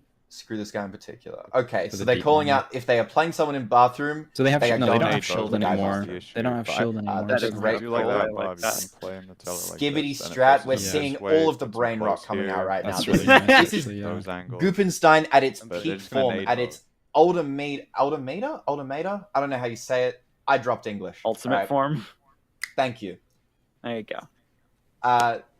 Yeah, I mean, a red blow into accounting, not normally the blow you see here. People normally do blow that hole, which is why we've seen a lot of the chaos planning sort of head for that side. I wonder if Tommy and Nomad are going to get caught off by it, or if they're just not really going to care, and they're just going to turn around and kill him. But we will see in 4 seconds. A little bit more than 4 seconds, but yeah.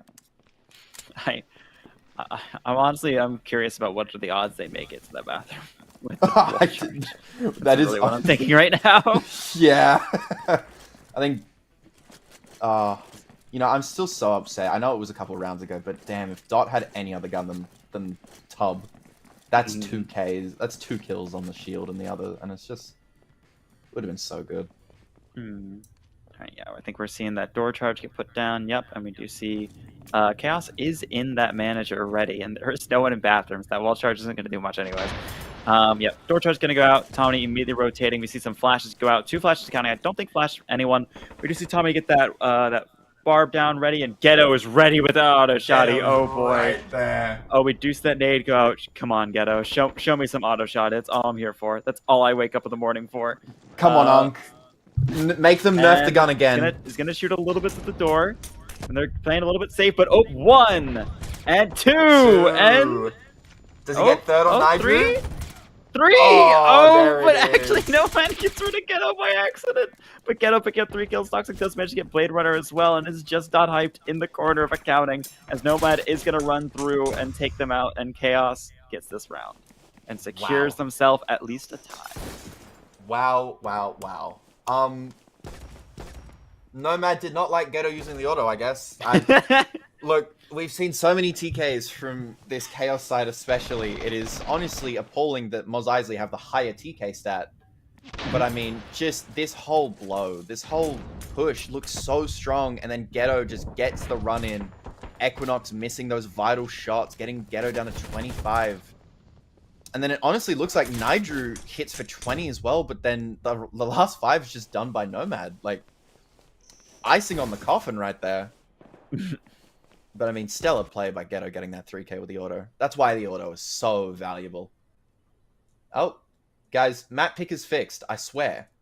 I swear it's fixed, guys. That's 15th time I've heard that this week. We're going to be seeing Viking Fox again. This time, Goopenstein on the attack, and they're not going for the wall charge play. They've gone, nope, they're going to expect that because we won off it. Instead, we're going to do probably the weirdest play imaginable, as per Goopenstein, and blow shed while torching Lumberyard. I feel like this is a sort of play that they thought as well, because remember earlier when we had chaos stacking, we saw Goopenstein hold that shed really hard with the auto shotty. So maybe there's something there that they see there that no one else does. Well, It seems like they're seeing a lot of things throughout this game, but I'm not sure if too many of them have been plans. However, you know, I mean, they're even bringing out the wall charge. They are bringing out every single stop for this round. We tie. I agree, Equinox. I think you'll need a tie. I think that is yep. We tie the set. Oh, we tie these. Let's tie these. Am I dyslexic? I think I'm dyslexic actually, a little bit. It's a good way But to I find mean- out live in front of other people. Oh. We're gonna see a interesting double blow. I'll be honest. I'm surprised they're not just running through reception, kicking open that green, and then just wall charging. Rather than just wanting to go through shed. I mean, they may catch Tommy off on a timing here. Mm. But I also think Tommy has the common sense to walk away once he hears that shed kick. Yeah. So, We're going to see. I think Tommy does have an angle on the patio. I think that's why he was sitting there last time as well. But we're going to see them, going for that shed. They shotgun open the door instead. But yeah, Tommy is going to rotate back. And we do see that shield on that shed. So they're going to try and play something a little with that. We see shed bomb down. And it seems like they're just going to be pushing this crates here. Yep, we see that pop open. It's just Tommy in there. A close flash doesn't really, no one's in there, so it doesn't get anyone. But not that super amazing there. We do see a wall charge ready on that. And Postal actually managed to take out Tommy in reception. I'm kind of surprised by that. Okay. Maybe there's something here. I hear some flashes ready. I don't know. Yep, there we go. Wall charge out. Toxic running around. Does manage to shoot Blade from back, but Blade Runner does manage to gets Ghetto, but does get taken out by Nomad. And we're going to see everyone running around here. So we do see, a lot of Gubenstein pushing into the reception there. Equinox going to try follow up on Blade Runner. Does see Toxic, but Postal Dude does take out Roach actually as well. As Toxic is going to run out, take out Equinox. Does run away from Dot Hype there. Does try to get Dot Hype, but Dot Hype does manage to get does manage to get Toxic. And we're going to see Nomad as the only one left with this bomb here. Is going to try and shoot through with the KR there. Does take out Dot Hype. Almost gets the Duro, but the Duro does take out Nomad, and the round will go to Gubenstein. I need to stop shitting on people's plans because apparently when I do, they work. Yeah. I'll be honest. I'm surprised that Blade Runner ran in that deep with nade. I thought that would have been a very big blunder on the side of Gupenstein. I mean, he ran in, he gave it to Nomad on a silver platter, but Nomad obviously doesn't know to check bodies mid-round, especially on a shotgunner. I mean, hey, they're walking away from this with a round under their belt. That's a takeaway. Mm-hmm. You know, we have the takeaway of we got one against these guys. We know we can do better than this. We can regroup. We can watch back the videos. We can see where we went wrong. Please do not be the same factory, although it is looking like it. No, this is the Toxic with the box. Yep. I like the name of this, Circus Trouble. I like that a lot. Circus Trouble is pretty nice. I do like that. So I do believe we saw Wall Charge and Door Charge being expended. So they have one charge for this map. And I don't think that, they're not going to run green here. Green is very holdable by this defense, which is really unfortunate when the enemy team knows that if you blow this round and win, well, you kind of force green. So there's that oxymoron of, we win this round, but do we win the next? Because they know exactly our plan. All you gotta do is just hope that green on next map is way easier to go through. True. Let's hope all it's a you can dome. That's true, actually. Well, Although they there did is get, actually hit beach that one yeah. time. Well, true. Well, there are 3 domes in the game that don't actually have beach, kick landings. So they could even get dome and just get absolutely fucked. But, sorry. Yeah, just looks like a door charge, a simple nade. Is this a Postal Dude nade? This is a Postal. Postal has to have the most lined up and most annoying frags I've ever seen out of anybody in this game. I've seen this guy get a 4K with a nade before. In a scrim. Yep. Huh. I've seen this guy put it to some of those teams that just group up, that don't expect a nade to be thrown. And I mean, Goop on top, I see that on the right there. Goop at the moment, not very much looking like they're on top, but if they can bring back a 5-round comeback, I mean, hey. It's what you got to do, and we're seeing Dot bring out the tub on a factory. Listen, stranger things have happened. It might work. You don't know. Might just be for trying to open that storage, honestly. Well, I guess they would just take a DL unless they're out of DLs. They took one last round. You could just take it. But they did survive, so we'll see. Yeah. Hopefully they- someone else on their team dies first, and then they just pick up the Mhm. name. But Yeah, I think Postal is waiting with that nade, like you were saying. You see Door Charge go out immediately. Tommy is waiting on that, and so is Toxic. I am waiting for the mop shot. We do see Shield go first, which is smart, and Toxic is gonna run away instead, run back into Toxic.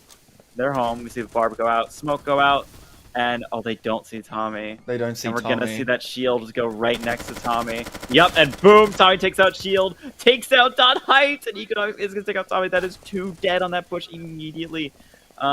Traded for Tommy, but we do see Postal run around. Toxic is doing a little bit of damage. I'm not really sure where that got damaged from. But we'll see that. Could have potentially been the nade. Maybe. Yeah, it might have been actually. We're gonna see Postal run up, try and help Blade Runner, as it is just Ghetto managed to take out Equinox, so it is just Blade Runner and Postal here. It is just Blade Runner here, as Ghetto took out another one of them. It's not looking good for Gubenstein, as just more shots come out. Just get rid of Blade Runner there, and the round and the game and pretty much the match goes to Chaos. I mean, yeah, can't really do much after a performance like that. I mean, Losing that shield and losing 2 players immediately was just that. That push is dead. I mean, look, I may not be the best person to give advice, but tub on attack on a map like this, you've got to be looking at yourself at some point and being like, what are we doing here? But I mean, hey, what are some close first games for this stream? I mean, 7-2, 7-1 doesn't really look close, but if you look at the rounds, it was 4Ks and 3Ks galore for Chaos. It was teamwork for Gupenstein that got them into their plans, but didn't necessarily get them the win. And I mean, you can't take away from the fact that even against a team like Chaos, when they're 7-1, 7-2ing, Gupenstein are still making plays. They're not just laying over and getting double 7-0'd. They're going and they're just hitting well. They're doing good. I mean, what can you say? They're 4th at the moment. I mean, they're obviously doing good enough to be in playoffs contention. So we might end up seeing a Chaos Gupenstein rematch in the semifinals or quarterfinals. And here's hoping that there's a little bit of a difference in the scores. And I mean, yeah. That will be myself for now. As always, I love DP. Buy DP. I now have to buy $100 worth of keys. Yep. At least you shaved off 50 there. That's good. At least I shaved off 50. I'm glad that I shaved off 50, which is about 3 keys. So 7 keys are going out. Yeah. Not much more to say about that. I have been myself. Very glad that I got to be here with Sick Gamer as well. Yeah. Very fun. Very good. So I think we'll take another 5 minutes. I believe 5 minutes. 20 minutes. There we Count go. me That wrong. makes sense. I was like 5 minutes. The next game's at 4. Well, I wasn't looking at the time. I was having too much fun being here. Time flies.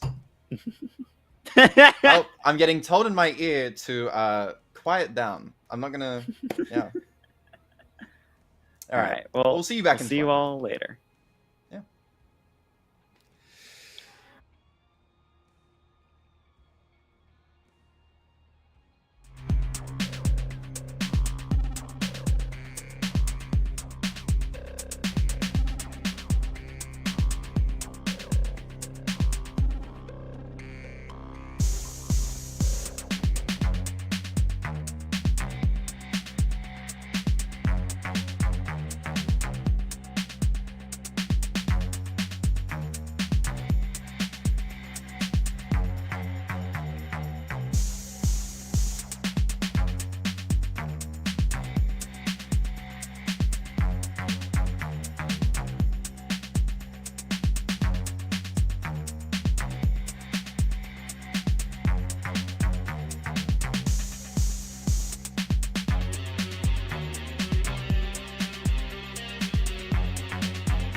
Hello, Hello. and welcome once more to the Due Process League Rebooted.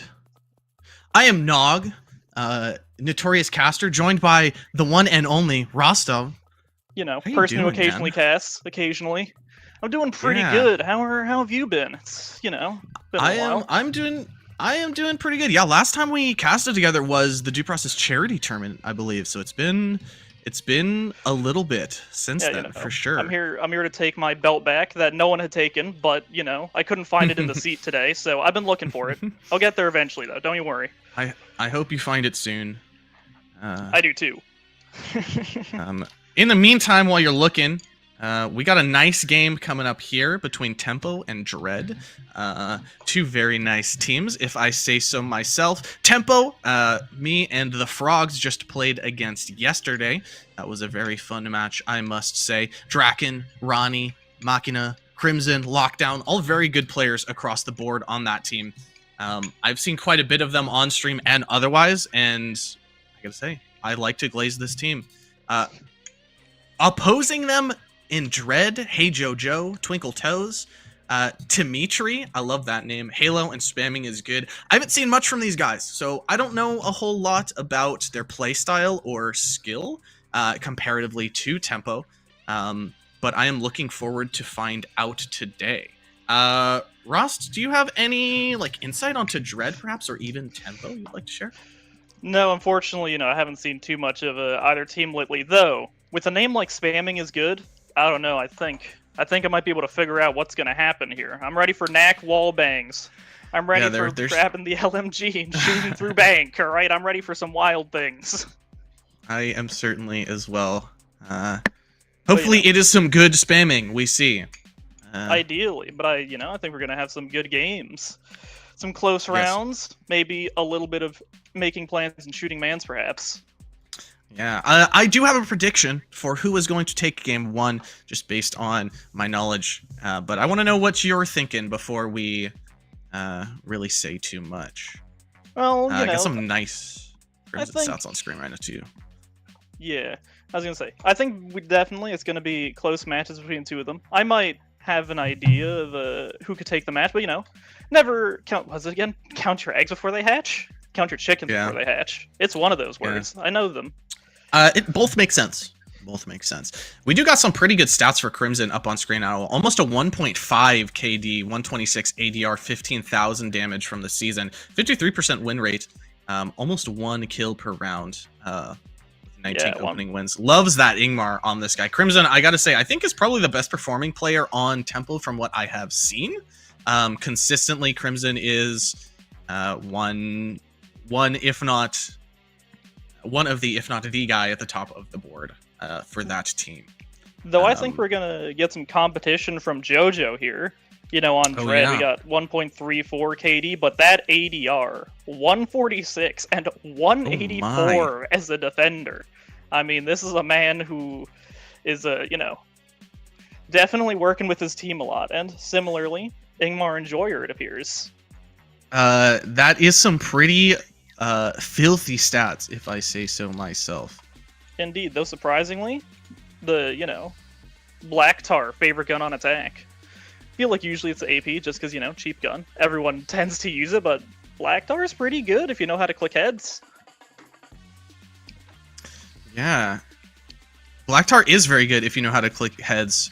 Brings Photon to mind for me, but Hey Jojo. Also with the Ingmar favorite weapon here, so it's kind of going to be a battle of these riflers. Crimson versus Jojo is a little bit of what we'll be seeing. You notice that Hey Jojo does not take nearly as many openings as Crimson, so Crimson seems to be doing a little bit more of aggressive peeking with that long-range weapon, whereas Jojo seems to be playing a little more back, a little more of a supporting rifle, theoretically kind of angle. With a 76% win rate, though, that's kind of insane. That's pretty crazy. And I mean, making sure to refrag your teammates can be more, if not, is the same important as getting first frag entry. Yeah, more important, I might even say. There was one match between Chaos and I don't remember who else it was, but Chaos was losing most of their opening duels, but still winning those rounds because they were trading back oh so well. So perhaps we'll see something similar from the side of Dredd, though. Yeah, definitely be interesting. Yeah, I'm definitely looking forward to these long-range gun battles between the two players there. We're going in. Loading into game now, it seems like. So very soon we'll have some gameplay on your screen for you. Final predictions for this first game? You know, I feel like I do enjoy an underdog. I don't know, Dredd, up and comers, maybe no one knows them as well. I'm a believer in the Dredd gameplay. I believe as well. I think game 1 will be the game for this team to take as well. Tempo, I don't know how warm they're feeling. Dredd also, I don't know that situation there, but I think a nice first game victory for Dredd would go a long ways and maybe even propel them into a game 2. Personally, I think based on how Tempo was playing yesterday, I'm going to predict Tempo for the win of the first match, but differing opinions from the casters is always fun. Only one can be right. Look, right. I'm rooting more for you to be correct than me, too. It's a bit strange. Let's see what we've got here, though. We're loading in on Factory, Arcane Excalibur. That sure is a map. Okay. So, green is actually looking pretty good on this map with server farm. You can get some you get some control up, some control bottom, although that barbed wire probably going to make it a little difficult to go out of server farm. Docks on this map, I mean, looking pretty powerful with that overview of bomb. You can get a little look-see into office, although I could definitely see some defenders playing around the shelving. Yes, that's what that is. The shelving on the left, kind of trying to essentially refrag their teammates as attackers push in. The top storage red, it's not bad, but I mean, you could get the same thing with green if you go on the left side, and if you're going through toxic, I mean, toxic's a little rough. But maybe you do a 2-3 split, perhaps get someone in office, because I mean office control on this map is going to be key for defending the bomb. Yeah, very, very much so. There's a lot of spammable walls in that office over onto the green door too, which defenders aren't really playing towards, it seems like, based on the barbs going elsewhere in the map. It looks like the defenders are really trying to just lock down conveyors and be like, if you're not going dock, we're going to be prepared for you. If you do go dock, I assume they're going to play a lot of defenders on dock itself and leave the util to give them time to rotate back and fight off the attackers if they decide to go green or the storage red. Power, it's not in an ideal place, kind of out of the way, but you never know, might tap it. Yeah, if you're not walling through that wall immediately next to it, it does take a while to run all the way around to get to that power for sure. Yeah, for sure.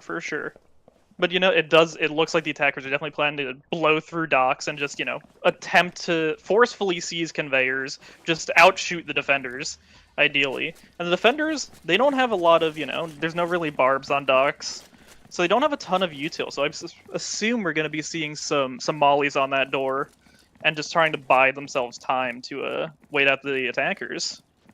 Yeah, in Execute now, it didn't look like they actually wrote anything down about this split, but they are sending 2 people to green. 2 green, red. Yeah. It'll be a nice split we get to see. It's very cool.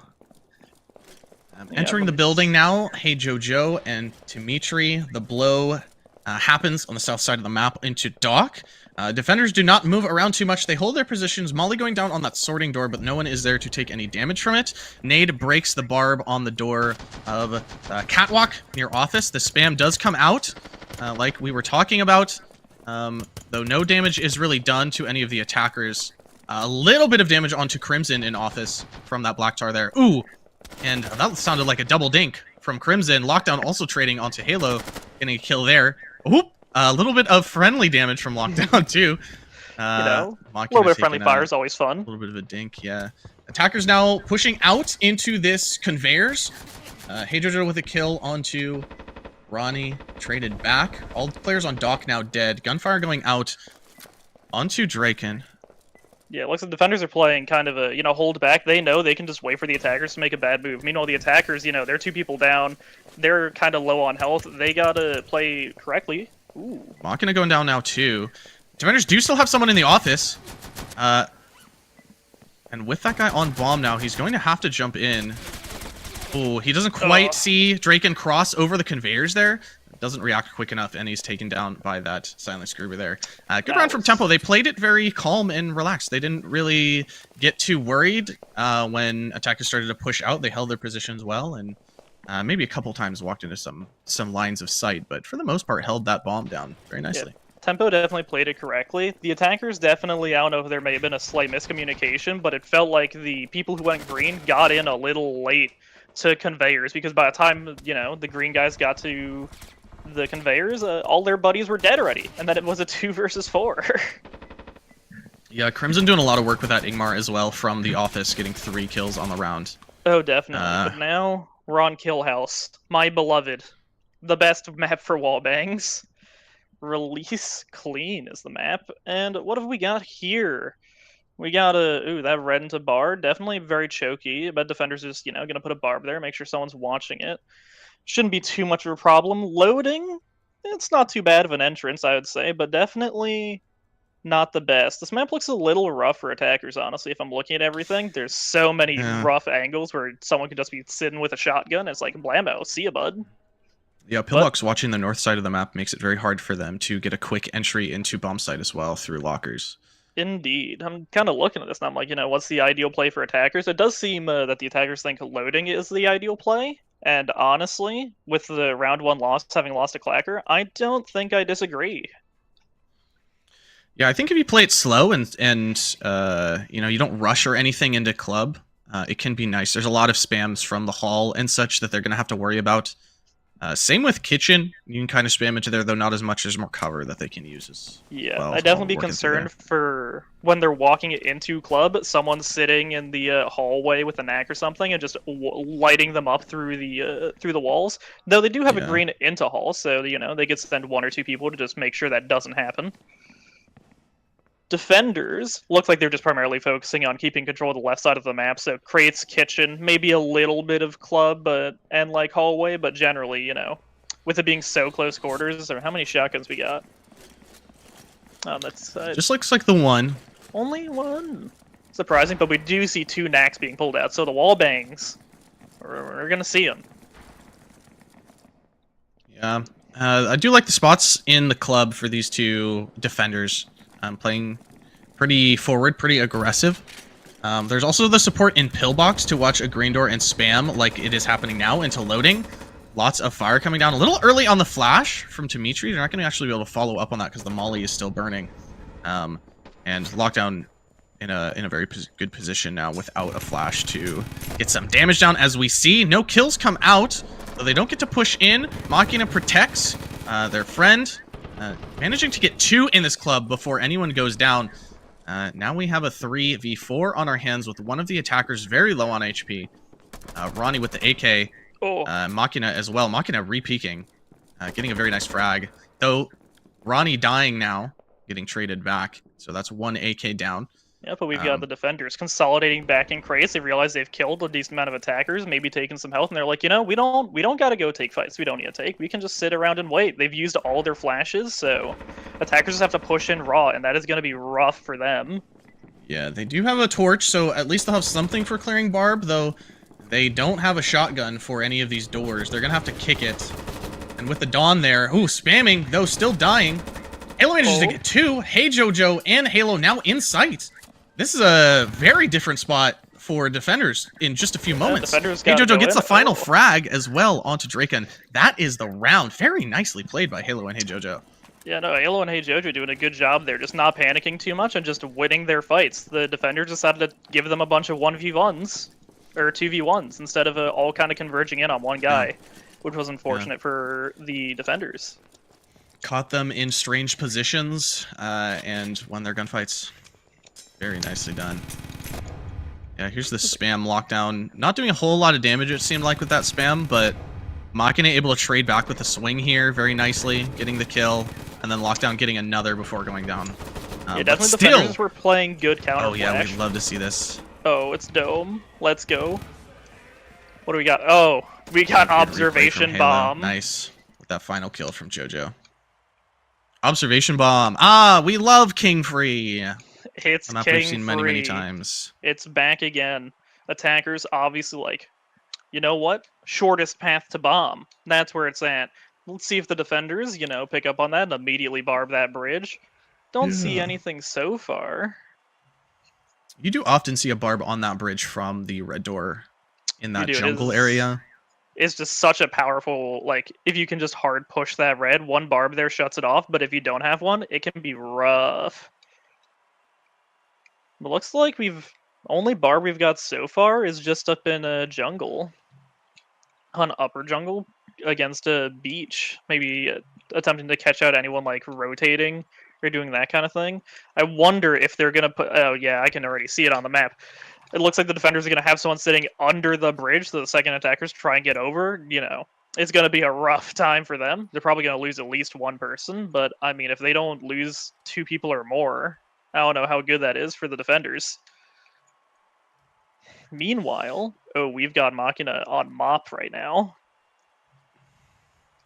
Yeah, it That'll be still seems interesting. like they're a bit undecided about which. They have marked down Castle as an option, but it seems like they're going to commit to this jungle red. Yeah, I wonder if they're going to 2-3 Castle Jungle, see if they can pinch out anyone who's in pit, make sure the defenders can't rotate very easily. Ooh. But I suppose we will see. Yeah, we get into execute now. We do have auto. Need in hand for one. Yeah, we do have auto and mop on the defense, so we got 2 power weapons in play right now. Op model and the KRM, which is basically another power weapon. I mean, That thing essentially, is- yeah, no, that's it's a so menace to strong. society. They're getting ready here. There is a barb going down. It's a little deeper, so they can get up off that bridge, actually, and jump in. Yeah, They're playing slow, though, and it looks like they are... Are they splitting this? Do they have a second charge? It kind of looks like they're splitting, yeah, 2-3. Oh, it does. Oh, yeah, they brought a wall. That's why I didn't see it in the inventory. Ooh, spamming took a lot of damage blowing that wall charge up. Ooh, that's rough for him. Wounded themselves. Yeah, now 2 entering onto this perch. In that smoke, might be best for them to just rotate to pit to join their friends, but power does seem like it's going to go off here. Yep. Power's Still gone. hiding in that smoke. They do have a couple. Crimson taking down 1 through a nice little peek hole with that Ingmar, that weapon that he loves so much. Machina getting a kill now onto Private Twinkle Toes walking through that barb. Halo trying to trade back a few shots, but nothing is successful. Another frag from Crimson onto Hey Jojo. This last player in Castle is stranded along with Dimitri up in that perch. This is going to be pretty rough for the attackers. They did clutch out the last round, but this one is looking a little bit harder This for one's sure, looking considering rough, there's a but if- shotgun in the hands of one. Lockdown rotates away. I mean, that's free, free game for Dimitri. He could probably get into obs, no problem. Dimitri's going in. He's going for lockdown. Ooh. Lockdown does get him, though. Falls into the water. Crimson is taken out by Halo. Draken is here. Ooh, and with the pistol shots, we'll take down the other. Halo's still very low, though. Machina with a mop. Just a body will do it here. Oh, auto shotty from behind. On Yeah, the flank. Takes Defenders- down Halo for the final kill. Defenders just Check out collapsed these in on him. replays. There's not a whole lot you could do, unfortunately. Yeah, great shots from Crimson there. Sure, we'll get to see some of those again. Just a Crimson moment. definitely propping up the pit hold, making sure that the attackers couldn't get in. And because he's doing such a good job there, didn't allow anyone else to distract their attention. They had the smoke down now. This is spamming is good, taking a lot of damage from that wall charge there. Here's some Crimson shots as well. This is a really tight angle, getting those headshots onto spamming. Oh, he was already so low. He probably only had to hit him once, really. And here comes the other dink, dink, dink onto Hey Jojo. Bing, bing, bong, bong. Couldn't get down off the bridge in time. Yeah, this is a rough line for the attackers to take. I think it was very close with Halo at the end there, getting the 2 kills, but at least there was a little eco damage. Oh, I guess that was 3rd round, so it doesn't really Yeah, it's matter 3rd as we round, go so to a side unfortunately swap not now. eco. We've swapped sides. And now, we've got to see what they're going to do. It looks like attackers are yet again planning on just blowing docks and clicking heads. I wonder if they're going to also go green. I kind of doubt it just because the wallbang from office can be rough and timing it can be difficult. On, just putting all the guys on docks and just running through can be effective. Yeah, there's not even a way to get into office from that server farm. You have to go all the way through storage and toxic. It's to rough. get in there. So whoever 1 or 2 people in office are more or less completely safe to wallbang server farm and hold docks. So really, I mean, if you already can't get the control, you may as well just go docks and, a few well-placed smoke grenades, maybe a flash to make the person in office look away, and you can get some pretty decent control. It's definitely rough with how open it is, but I wonder if we'll see a mop come out to see if you can kind of just essentially out-snipe whoever's sitting in office.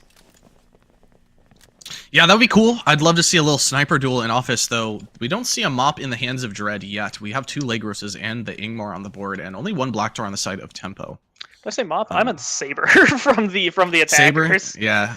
Both ways, a sniper is good on this map in office, I think. It definitely would be, but I don't see any coming out so far. No, instead we get triple Lagros, which you do not see very often. Lagros. It looks like the defenders are definitely planning then to hold a lot of long angles and just chip away at the attacker health bar. Attackers, fairly standard round, 4 APs, 1 Blacktar, nothing too spicy going on. Yeah, Twinkletoes is in a pretty good spot over by the power as well to spam with the Lagros through the wall into the red door. Indeed. It does feel like defenders are ecoing a little bit with how little util they brought, but it could just be because, they know where the attackers are coming from. Why prepare for eventualities that aren't going to happen? Yeah, they have the 1 barb on the left side of the map as the blow comes down. They don't really have any barbs on this side. A couple spams coming down from Halo. Turning the lights off. Interesting choice here. I wonder what their thought is behind that. Maybe they don't want them to be able to open the dock at all. Yeah, Attacker's now moving in with the smoke into sorting. We'll get a kill here, most likely. Yeah, Halo didn't see him peeking through. There's someone deeper as well. But no NVGs on the attackers means that flashlights will have to come out. Draken taking down Hey Jojo with a Lagros. Machina also killing Spamming. That is 2 Lagroses down, only 1 left. All of the members of Tempo still alive. They have control over Bomb now. And the defenders are kind of split up, 1 on each side. Dimitri is going to have to be the one to take out the guy defusing. But with the position of the attackers, it doesn't seem like it's going to be very possible. Crimson taking him down to end the round. A very clean, no death round from Tempo there. That was a clean execute. I think turning off power was a little more detrimental to the defenders than they thought it'd be. With 3 Lagroses, you want the long-range shots, right? Yeah. Turning off power makes it harder to see someone far away. Maybe they were betting all the attackers are going to turn their lights on, so they all revealed themselves, but only a couple did, so, it made it real hard to get those long-range shots. And then when the attackers close into close quarters, I mean, yeah, it was a bit of a murder fest from there on. Yeah. Yeah, some good loot for the attackers too. Ronnie with a Molly, a Barb, and an Ingmar. I always love getting barbed wires on attack. It's so fun to shut down a flank from the defenders as an attacker just dropping a barb. It's just, I don't know. Definitely can be oddly irritating when, you're planning to go through, you're like, nah, I'm gonna flank him, I got him, then you step in a barbed wire and get wallbanged, you're like, you son of a bitch. We didn't put this here. Who put this barb here? Yeah. What the hell, guys?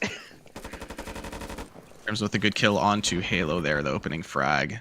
This is Dimitri doing his best, but they had a good crossfire there with a 3rd guy up on dock even. That guy was not getting to bomb while that defuse was happening.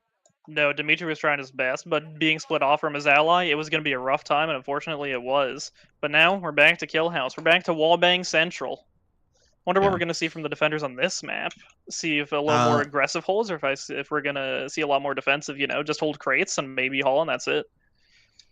Attackers look like they're like loading, perhaps. Yeah, loading I do think is pretty nice. That wall that they seem to want to do, there is also very good. That is a powerful wall, though obviously now they have to get through loading and hallway without being murdered. When that is a popular defender, it's going to be popular for defenders to be sitting in there. I wonder if they're going to throw a frag into pillbox to just flush anyone out who's sitting in there, especially since they want to go past it. Yeah, that could be a good way to do it. They could probably still get out pretty quick. The frag takes a second to explode before. True, but if they're and it's a pretty small space, yeah. I guess if it gets them out of there, so you can push haul for a while, and maybe even get up to that door before they enter back into pillbox. Could be very nice. The probably most impressive one is you have one guy throw frag, the other person just rush past door and wait on the door, so, damned if you do, damned if you don't. You stay, you get fragged, you leave, there's a chance you get murdered in hall. Though I guess they also have an exit into lockers, which is much safer. Yeah, the barbs are... Only 1 barb is going to be contacted by the attackers, it looks like. They have 2 down in this bar club area that won't be touched, most likely. So it looks like the attackers are circumventing a little decent amount of defender util. Especially because it looks like Halo might even be also sitting down there with a Molly. Oh yeah. Auto shotty in hall will be very nice to slow down this push, and the Dawn spam will be coming out from lockers or pillbox. Pillbox going through the Yeah. door into loading. I think that's what's going on there. They're planning to see if they can light some people up. You know, remove all that extra health the attackers had before they get into fair fights. But you know, with Dawn on one side, Auto shotty on the other, that's gonna be a rough entrance. The one flashbang may be pretty bad for both of them, honestly. Yeah. A nicely placed flashbang could deal with this auto shotty very easily. They did bring an extra barb, it looks like, or maybe they just didn't put the one on bar.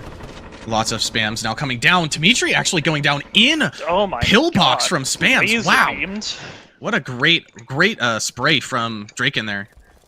This auto shotty is still very close to the door though. And But the goes frag. down to the nade. Oh my gosh, couldn't get away. Ronnie now in hall, running as fast as they can. Hey Joe has a massive flank here. He's 1, waiting 2. for them all to go 3. Down before he can get the third. Up to Halo now with a big AK. Here comes this wall charge. They might not even use it. They're deciding they just want to try and push this green. Getting one. Going down to Ronnie to secure the round. We are now 4-1 in the favor of Tempo. They didn't even have to use that wall charge. They get to keep it. Yeah, this didn't next even need round. it. Now they've got it for next round. Hey, Jojo, doing good, just waiting, you know, good trigger discipline, waiting for all the attackers to run past him so he could shoot as many as possible. Unfortunately, it seemed to be a little too late as he'd already lost 2 of his teammates, and the third Yeah, I going down wonder- quickly after. I wonder how much damage Hey Jojo did that round. Looks like... How many were fired? 17 bullets? I just briefly saw the mag. I think it said 13. So 17 shots from that gun. That was probably a good amount of damage. Very good amount of damage if every bullet hit, but only 2 went down there, unfortunately. Yeah, only 2 went down. It looks like he got a good amount of damage on Draken as well, so... Yeah. Unfortunately, auto shotgun getting taken down by a frag meant for the barbed wire, and that's why it Yeah. can be a little risky to sit near your Yeah, barbs. there's that because, kill from Draken onto Dimitri. Oh. Twinkle Toes not getting out in time. Yeah, I want to see the Hey Jojo replay. For sure. Oh, 1-2. We don't have it, unfortunately, but Damn. here comes this kill onto the final guy. Halo managed to take down 1, but just could not take down the other 2. No, I mean, with versus that 3 gun in that attackers position. just running at you with malicious intent in their eyes. It's rough. Ooh, very interesting wall charge they have placed on this observation for a line of sight for That- Saber. Yeah, okay, so we got Saber line of sight essentially cutting off the entire bottom part of observation, making rotates really difficult. Although I assume we're going to have Mop and Jungle holding beach, so I think we're going to see a Saber Mop fight. Yeah, I hope so. I think That'd be so. fun. Obviously, the standard barb going down in jungle, making sure that it's hard to go through that red door. As seen previously, 1 barbed wire can essentially completely shut down that entrance. Yeah, and yet Tempo still seem interested in going that perch route. I would have thought that the happenings of the previous round on this map would deter them from that. Perhaps, That but does we'll not see. seem to be the case. Maybe they got a plan, all right? Yeah, that is true. They very well could. But we're seeing a KRM and a KR coming out on attackers. Wow. That's gonna Yeah, be look at rough this for the lineup. defenders. No APs for the attackers. All Black Tars, all AKs, and the Saber. And We the do see the Mop, Saber. though. We do Mop see in the Mop hands of coming Twinkle out. Toes. So, looks like we're going to be having a bit of a Saber Mop fight. Jungle to beach. Whoever wins, if Saber goes down, that's like a pretty decent chunk of the plan thrown in disarray, as that wall charge isn't going to be nearly as helpful. Yeah, I'm curious about how they're gonna blow that charge, even considering maybe there'll be a loop around to green again after they open the perch to blow that wall charge, or they'll go stand in the middle of the map underneath and blow it. I am not entirely sure. Maybe. I suppose we'll see in a second. I don't know. I don't know if I actually saw it in the hands of anyone. This wall charge. Oh, never mind. There is someone who does have it. Ronnie with the AK. I saw. Yeah, dropping it on the ground now. You know, I honestly wonder if the jungle red might just be a complete and utter fake. When we kick in green. In green now. Up close on the beach. We do have spamming is good, so maybe there will be some damage that they're able to do. It was a little scary of a position. Yeah, just looks like they're sending only Crimson to this perch red door to just kind of take a peek. He's not going to play too aggressive either. Let's see if Spam gets any kills here. Ooh, little scared from the peek. Goes down to lockdown with the Black Tar from a different angle. They don't have to worry about a beach guy now, but traded back. Twinkle Toes gets Draken, who I don't know if it would... I think maybe a little bit of damage was done, so maybe a body shot was good. Oh, Another shot lockdown. onto lockdown. Still taking no damage, though, on this mop. Fully healthy. Ooh, Twinkle Toes losing the fight to Machina. 3v3 now. Dimitri getting info through Obs. Crimson is on the flank. In this jungle area, can still push through. Halo's in castle still. They do have that wall open now, so they have that line of sight for the Saber into the Obs. But HeyJojo does skirt past it without Machina seeing, it looks like, so there will be no damage done to it. There's also no barb at the west side of Ob's entrance, so they're just going to use this nade as like a close range. Oh my gosh! 2 attackers going down. Ronnie killing a teammate. Dimitri taking down Ronnie. They were not ready for a peek there. That was a very good timed peek from Dimitri. Just up to the Saber now, who has 2 seconds left to start defusing. So this seems a bit impossible. Yeah. Nope, these are gonna be too late. Yeah, will be taken this round by Dredd. Good to see another one go their way. Yeah, that was an aggressive peek on Obs, kind of saved the round for them. With the mollying your teammate, classic strategy, but making sure the attackers either had to rush in or die, and they chose to not rush in, so they died. They died, indeed. Yeah. Finishing the first half, we go into the second one with a 4-2 in the favor of Tempo. Woo! Yeah, a little bit of gunfight before dying to lockdown there. Oh, here's the Saber shot from Machina. Dink right in the head. Dink, clean kill, And then but here we go. Oh, beautiful. Beautiful swing from Dimitri there. Impeccable timing on the flash. Glorious to watch. Yeah, And no, the I mean, grenade he had the CRTs, could see him straight through the walls, saw him pull at the grenade, was like, this is my moment. But now, we're on a kill house, secret circus. Freezer seems to be a major consideration here for both sides, actually. Basically an instant circle on that freezer door from Tempo. Yeah, looking at all the entrances, bomb in Teller is definitely going to be a little rough. Obviously, the green wall to office is absurdly powerful here, but obviously it's a lot of dedication from attackers who don't know if a wall is going to be useful on any other maps at the moment. Looks like they're just planning, playing it safe, going in freezer, tapping the power switch. Looks like they might even do a little bit of a blowtorch on entrance to get some more angles into storefront, make sure that they have all the long-range angles locked down, so they're effectively just worrying about bathroom and office, and then whoever's actually in tellers, if anyone's actually in tellers. Meanwhile, defenders... I do really like the wall charge from office. I think it is just so strong. I think it's worth the risk just to use it. I mean, just because... Yeah, it's essentially... I don't know if you're going to get a better opportunity for a wall charge. Freezer taking storefront is good for control, especially with the 2-2-1 split. It looks like they're going to be doing with the entrance. Someone on entrance with maybe a Saber and that torch. Yeah, Machina is taking a Black Tar, actually. So there will be that long range there. Playing through Freezer. It is a lot of control, but I mean, you still got to actually push into bomb site from bathroom or storefront, which is going to be difficult. Yeah, with a 60% side win rate on Tempo to the 22% of Dredd, this seems like it is going to go Tempo's way purely based on win percentages and amount of time played on this map, though. 4-11 rate on C-Store to the, what was it, 11 and 20? 14, something like that. Charge coming down now, already open. Secondary barb going down by HeyJojo, though. There is a way around it, it looks like. Now slow playing Machina opening the entrance. I don't know if Dimitri heard it. Some lockdown gunfight, taking out spamming in the bathroom. Halo is kind of stranded in an arcade with Machina's position. Another going down to Crimson. Wow, lots of frags. One after the other. Halo getting another. Very, very pivotal one. Oh, nice sneaky move. Getting 2 from Dimitri. Wow. Machina down to just himself with the 1 sliver of HP left in this Black Tar. Probably going to be a save, I would imagine, though. Halo is pretty low, so it's certainly doable. Yeah, picking up the Clacker. Yeah. Looks like it's Dropping going to be a this flash. save. Probably the correct decision. You're like literally a one tap for any defender weapon. Yeah. And there are two of them. Maybe Dimitri we'll try to really- get a bit of some eco damage. No, looks like they are just leaving. Nah, most looks likely. like they're out. They're gone. Defenders take the round. Great Back it up, boys. Dimitri play. Wow. The spray Yeah, down no- of 2 was fantastic.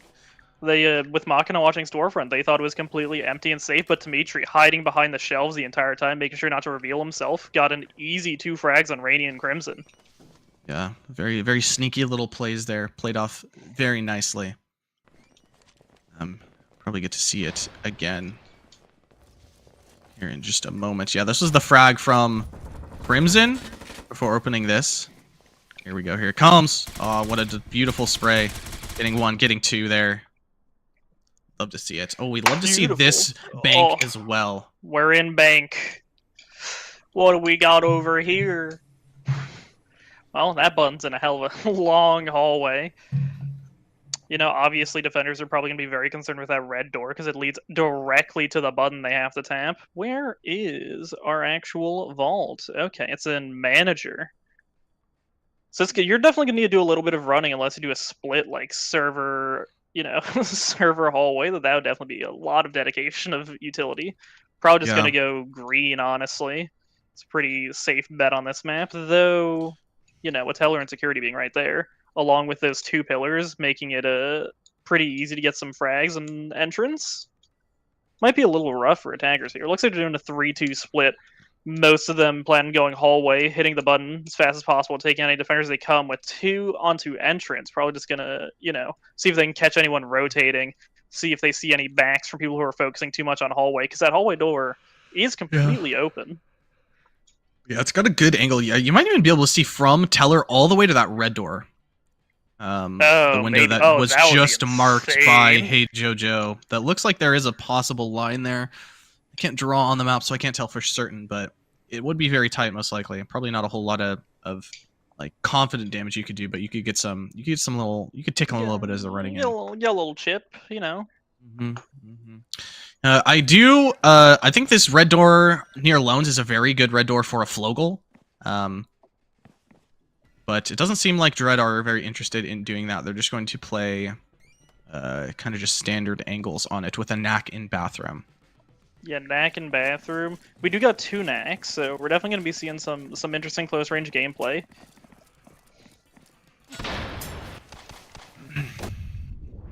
We do rush in. They're pushing this bathroom. It looks like they want to try and get in there.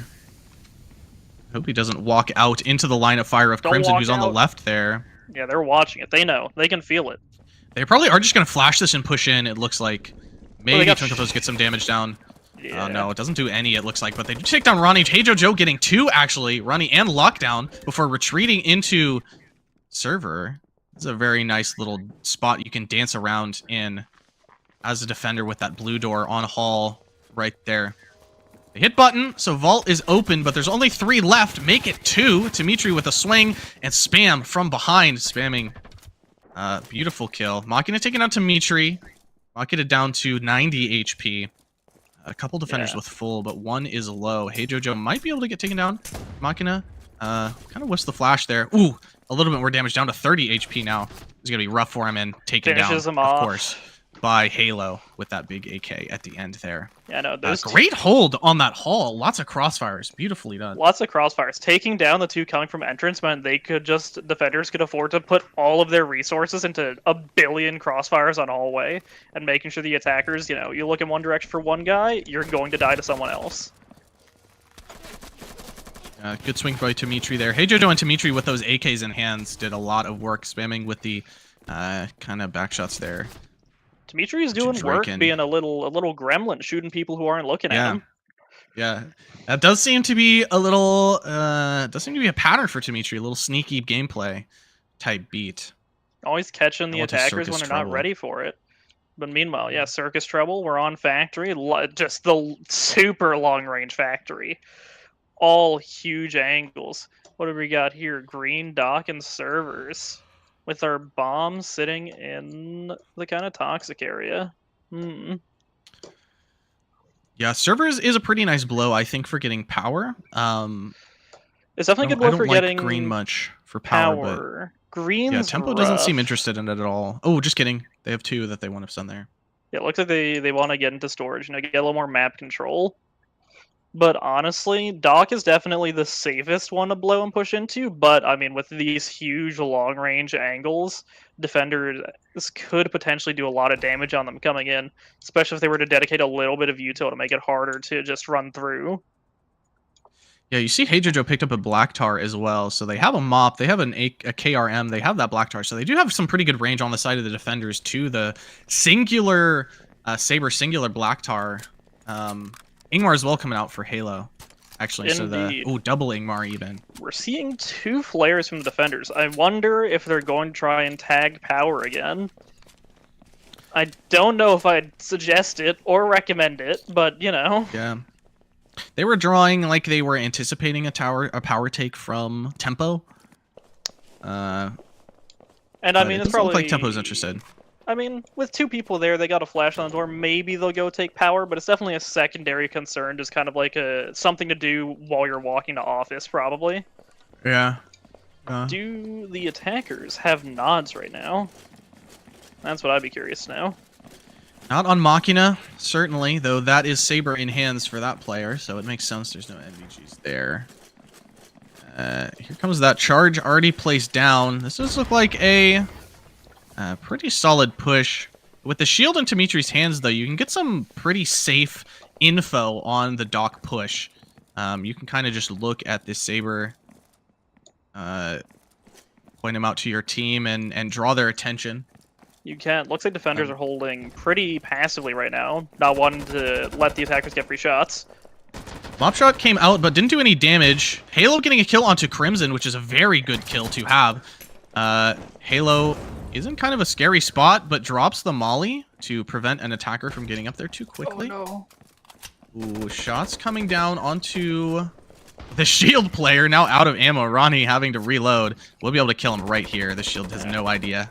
Oh, just kidding. Getting through, still taking out Dimitri. 3v3 now. Halo, half HP. About lockdown moving up. Getting some position here. Yeah, definitely they still do have 2 Ingmars available in the hands of the defenders, but one of them goes down here, actually. And the second as well, Hey Jojo. Ooh, great spray from Ronnie, taking down the last 2. To secure the round for Tempo. We go 5-4 now. This is a close match. It's a close match. Ronnie getting 3 kills there. I enjoyed the little, Ronnie knew Dimitri was hiding behind, I think, a forklift or a box in Toxic, and they were both just, faking each other out for 30 seconds straight until Dimitri finally just decided to rush and get gunned down. Yeah, there was a second I thought they were going to die through the fencing because the shield was pointed the wrong way, but they turned around quick enough, and it was doing a little dancing. Dancing. Pretty there were not a lot of crossfires held by the defenders, it seemed like.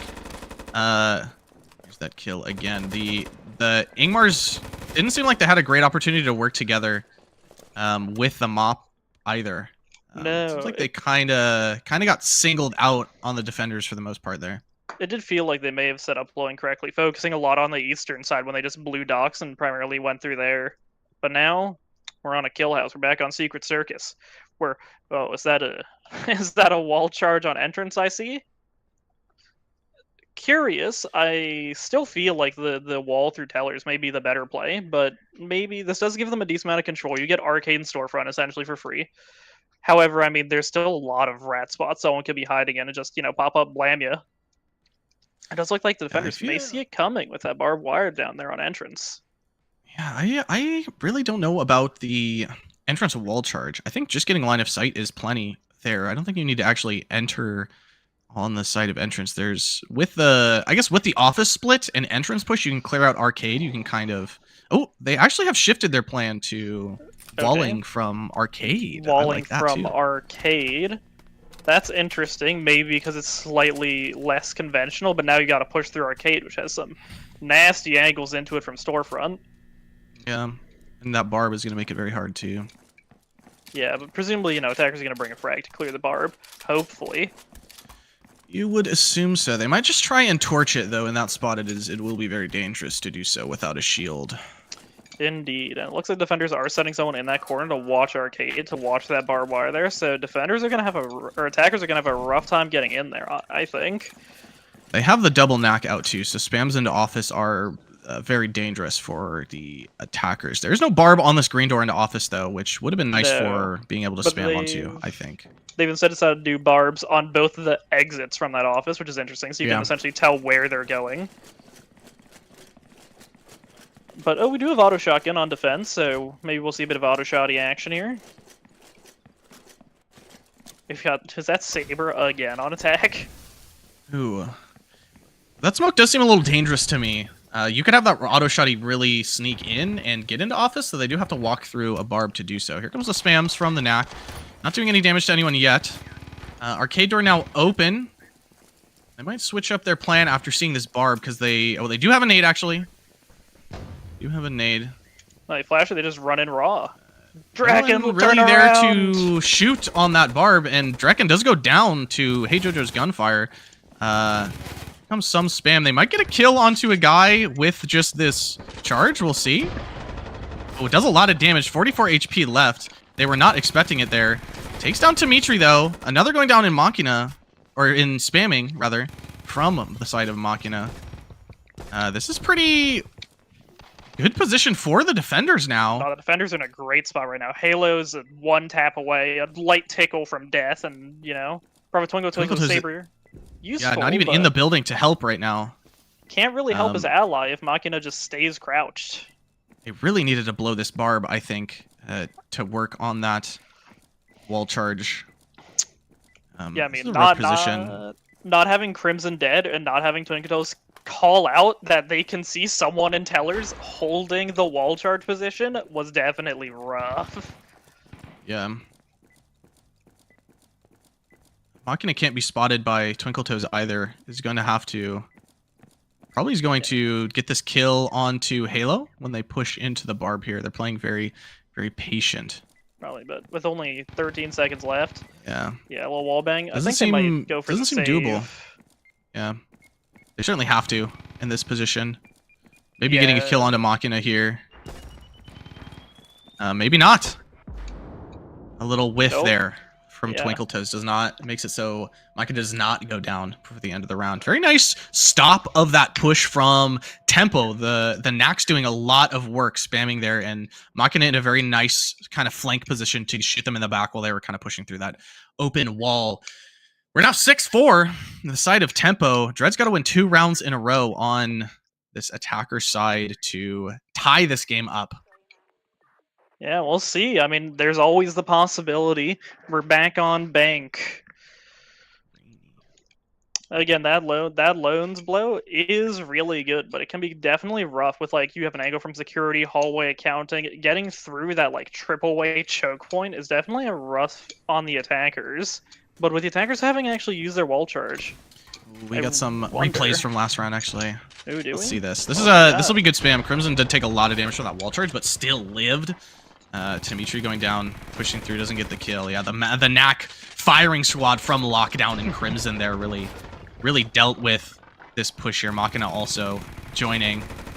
Spamming is good, taking him down to falling very quickly. Here's that whiff again. We get to see it. Oh. Boom. Just missed him. That was unfortunate. You hate to see it. I mentioned this last time. The flow goal on that red door on the south side seems very nice, so I'm glad that Tempo is going to attempt it. Yeah, it looks like Tempo's going to be aggressive. The attackers are going to be bringing a shield, so that might stuff it, but we'll see. Definitely looks like they're actually going the opposite of the attackers in the previous set. Looks like we're doing 3 through entrance, only 2 into loans. I don't know how I feel about that, especially with, you know, obviously we acknowledge someone's flogling, so you're likely losing an attacker already in loans, but considering you gotta hit button to, like, essentially progress the round, having less people there seems kinda rough. Yeah, they might end up just full pivoting to the entrance, deciding that it's not worth to try and push through there with just 2 people, maybe rotating over to try and push it. We'll see, though. Actually, Crimson just whiffed the barbed wire, placing it on the ground next to the red door. They are swapping, so Crimson has a barb now. They won't have a secondary barb on entrance. They will still Flogulus, though. Yeah, they're still gonna Floggle it. We'll see how effective that is. Position 2. Blow should come down real soon here. They don't have a nade on the side of Dredd for entrance or anything, so they're going to have to torch to get in through that barb. Here comes the Floggle. barb onto the red door there. Get that Floggle down, and now it is going to be very difficult for them to push in that way. Especially with mollies and such. Smoker down. Molly coming down on entrance to slow down the push. 2 mollies burning at the same time now. Keeping the attackers outside, keeping them at bay. Rainy hiding in that smoke in the lobby with the auto shotty. Lockdown giving info. Here comes flashes. Dimitri is getting in with the shield here, but doesn't have much support from Twinkle Toes as of yet. Spamming it going down to lockdown through the auto shotty teller go big. window. Yeah, this auto shotty is gonna get Hey Jojo here, most likely. There's one going down. Halo kind of trapped now in entrance. Probably going down to Drake in here with shotgun in hands. Just the 2 left in hall. This is a very dire situation for them. They want to keep this game going. They have to win.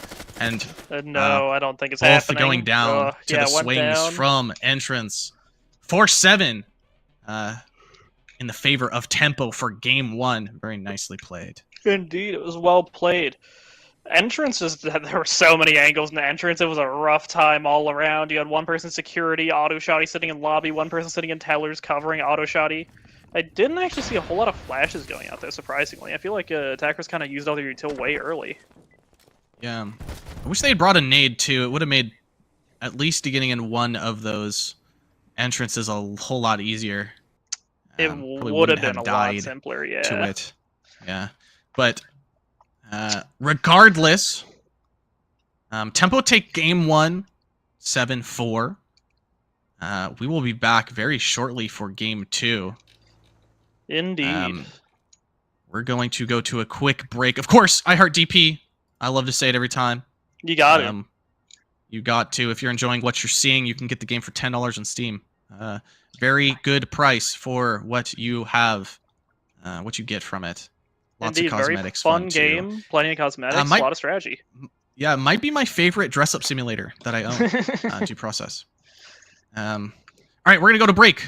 We'll see you soon for Tempo Dredd Game 2.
Hello and welcome back to the Due Process League Rebooted.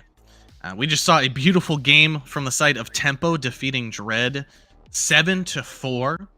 We now are prepping for this game 2. I loved what I saw from Tempo, and Dredd played pretty good as well. The game was nice and close, which I do like to see. Rust, how are you feeling after that first game? Looking forward to the second, I'm sure. I'm definitely looking forward to the second game. You know, while Tempo still won, I believe in the Dredd comeback. All right, you definitely were a lot of close rounds. Were just if you know, played a little calmer, maybe you know, you saved util. I definitely could see Dredd taking some more rounds off of Tempo. Yeah, I do think Dredd's weakest point was kind of their defense. There were a few defense rounds early in that game where they didn't seem too coordinated and they kind of got trapped off on their own a couple times, but we did see a lot of improvements towards their coordination and stuff as the game progressed. So hopefully those early defensive rounds will be looking a bit different for them this time around. You know, maybe they've worked the jitters out now, you know, they're playing, they're all warmed up, ready to shoot some people. Ready to shoot some people, indeed. But, you know, we still saw some impressive individual play from Dredd players. Dimitri showing himself as just a rat, alright? Indeed. Sitting in corners, getting kills no one was expecting. Dimitri and Hey Jojo both were playing quite well. I notice now the roster doesn't actually have Dimitri. It looks like Dimitri might not be playing this second game. Oh. Perhaps it is Hiboith. I think that's probably right. We're so doomed. Hiboith the names is playing game 2 in place of Dimitri. Alright, Hiboith has replaced Dimitri. Curious. At least based on what I see on this roster page here. It looks like... Do we have another Who are we missing placement? from Tempo? Who was there first Lockdown, round? Draken. Lockdown. Draken. We're missing Draken. Oh, Draken, of course. Has been Draken. replaced. Yeah, 2 subs this game. Yeah, Draken is replaced by J&G. And, I was about to say Timothy. Timothy? No. Dimitri replaced by Hiboith. Yeah, we get 2 subs this game, which will be good to see some new players, some new faces. Some new styles. In this match. Yeah, new styles. I wonder how much of a difference it's going to make. Draken was doing quite well with some of those spams on those kill houses. There was one frag in particular I remember that was very, very nice from Draken. So, we'll see if losing that player is harmful for Tempo. It looks like we are about to jump into game very soon here. Excited. Let's get some predictions in for this game 2. We have some roster changes. What are you thinking, Ross? Are you gonna go with Tempo again? You know, or were you going with Dredd again, rather? I'm loyal. I believe. I think Dredd can pull it off if they're just a little more careful. They use their util a little more cautiously. I think it can happen. I think so as well. I'm actually going to predict a Dredd win for this game 2. They seem to have a lot of good ideas and good plays. They just couldn't kind of bring it all together to secure that game. But I think they can make some good adjustments here, especially with a shift. Unfortunately, Dimitri is not going to be in anymore, so we'll see if that affects them in a negative way. Dimitri doing very well that last game. Yeah, Dimitri was, you know, doing a pretty good job, but, you know, maybe the new player gonna do an even better job. Who knows? Yeah. We would hope at the very least. Loading into game now. We'll have some gameplay for you on screen very soon. Let's see what we've got. Oh boy, is that a Skylight C-store? No, it is not. Unfortunate. But we do have liquor. But what do we have here? We got Storefront Bomb, classic, always. Blowing entrance with the wall charge, already looking pretty powerful. There's a lot of rat spots. Bathroom, not probably the worst charge, but with all the ratty spots around, there's a lot of rough angles. Looks like the attackers are planning on Freezer to Liquor. It definitely gets you a lot of control, since you can go through Liquor and hold Storefront from 2 completely separate angles. There is a funny play, if you tap power, which is going to make it very hard for attackers to see, especially on C-Store. And you play to your advantage and take a lot of close-range weapons. Yeah. That could be a good play on this, especially with Teller so quick to access from office. stopping the attackers from being able to open that entrance will be very nice. And also preventing any exits from Liquor through that door will be very nice as well. Indeed, preventing any exits from Liquor would be big, because then if they go Freezer, you're forcing them to go through the, you know, whatchamacallit, the actual Freezer doors, and just by the nature of Freezer, in darkness, it's typically easier, at least in my opinion, to see people in Freezer from outside, so... Weirdly enough, I don't know, Power from Defenders would honestly be a pretty good play, I think. Yeah, I do like it on this map. The Defenders are not focusing too much on this left side, it seems like. They have that one barb on Liquor, and I think the X on the Liquor door probably means they don't want it open. But Halo will be in there with that big AK. Looks like they've got a lot of focus on Office, focusing on making sure attackers can't get Arcade, Teller, and Bathroom through Green. That is pretty important, though I do wonder if they're being a little too paranoid. Oh, we actually do see Dimitri in game. I'm noticing now there was Dimitri's no swap here. out, though. Drakon was swapped out for Jung. Dimitri stole his position back from someone else. I understand. I do hear some music going on over the gameplay noises, but hopefully we'll fix that soon. Spam's going into the wall here, through from the Knack and the Dawn onto this Office. Crimson took a couple shots, Jung took a couple shots, but they are getting in with a kill from Crimson with that shotgun on the Teller guy. They're moving very quick, getting Bathroom under control. Lights are not turned off, so Storefront is open for the attackers now. And this looks like it's going to be a rough one for the Defenders. Attackers have probably all top map control at this point. So Defenders just got to, you know, fight on weird angles and see if they can just whittle the attackers down. Yeah, there's someone still in Liquor there. Hey Jojo, they do have the door open, so there's rotates out and stuff. Crimson diffusing, forcing the Defenders to make a move. Ooh! 2 going down. The Lagros, oh my gosh. A rapid sprays, rapid frags across the board. 4 Defenders going down. Right at the end, securing the round. Tempo will get this first one. That was a really fast end to that round. It was, certainly. but it was close. I mean, look, the 2 remaining attackers have slivers of their HP bar left. Unfortunately. Yeah, it was very close indeed. Looks like the attackers just pushed through all the preparations of Defenders up top, and, you know, after that, it was kind of rough. Definitely defusing early, forcing Defenders to act was pivotal in making sure the attackers won. It was a good quick push by Crimson to get into Teller there with the shotgun, getting that first frag too. It was. To open up the round for the attackers. Shotguns are definitely powerful on a map that's mainly close quarters. Indeed they are. Who'da thunk? Shotgun good?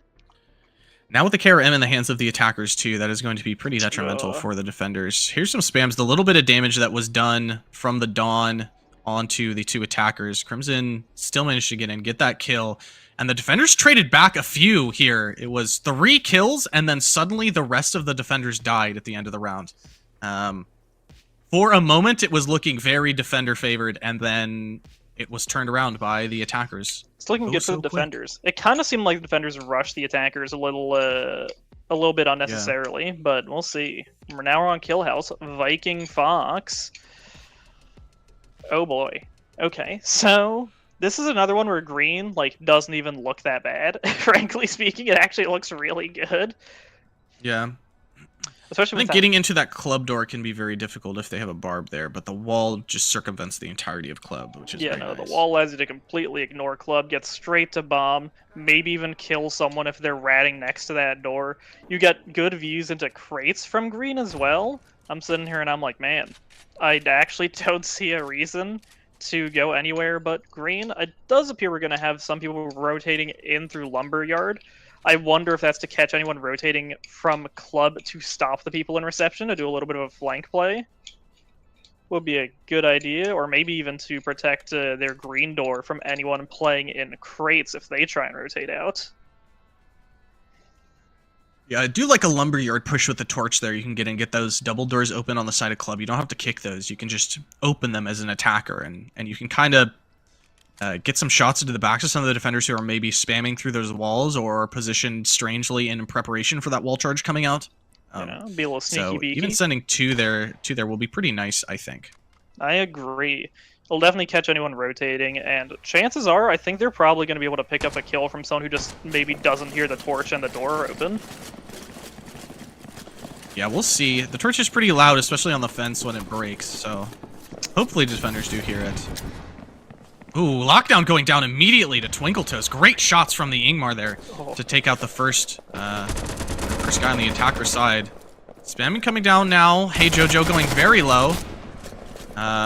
Rainy also 1 HP now, though does get the kill onto Dimitri. Hey Jojo dying. That was the other low player on the defender's side. It is nearly a 3v3 now, but Rainy still up with a little HP that they have. Doors being kicked now. A slow push into sight, it seems like, for the attackers. Here we go now. Here's that execute. Lots of kills coming down, and now the defenders have to retake. They're not in a great position to do that. This red door cannot be kicked down from that side. The wall charge... It's looking kind of weird. There's still a yellow brick wall in front of that wall charge, but I don't know if that is actually there in the server or not. It doesn't look like it. They can actually just run through.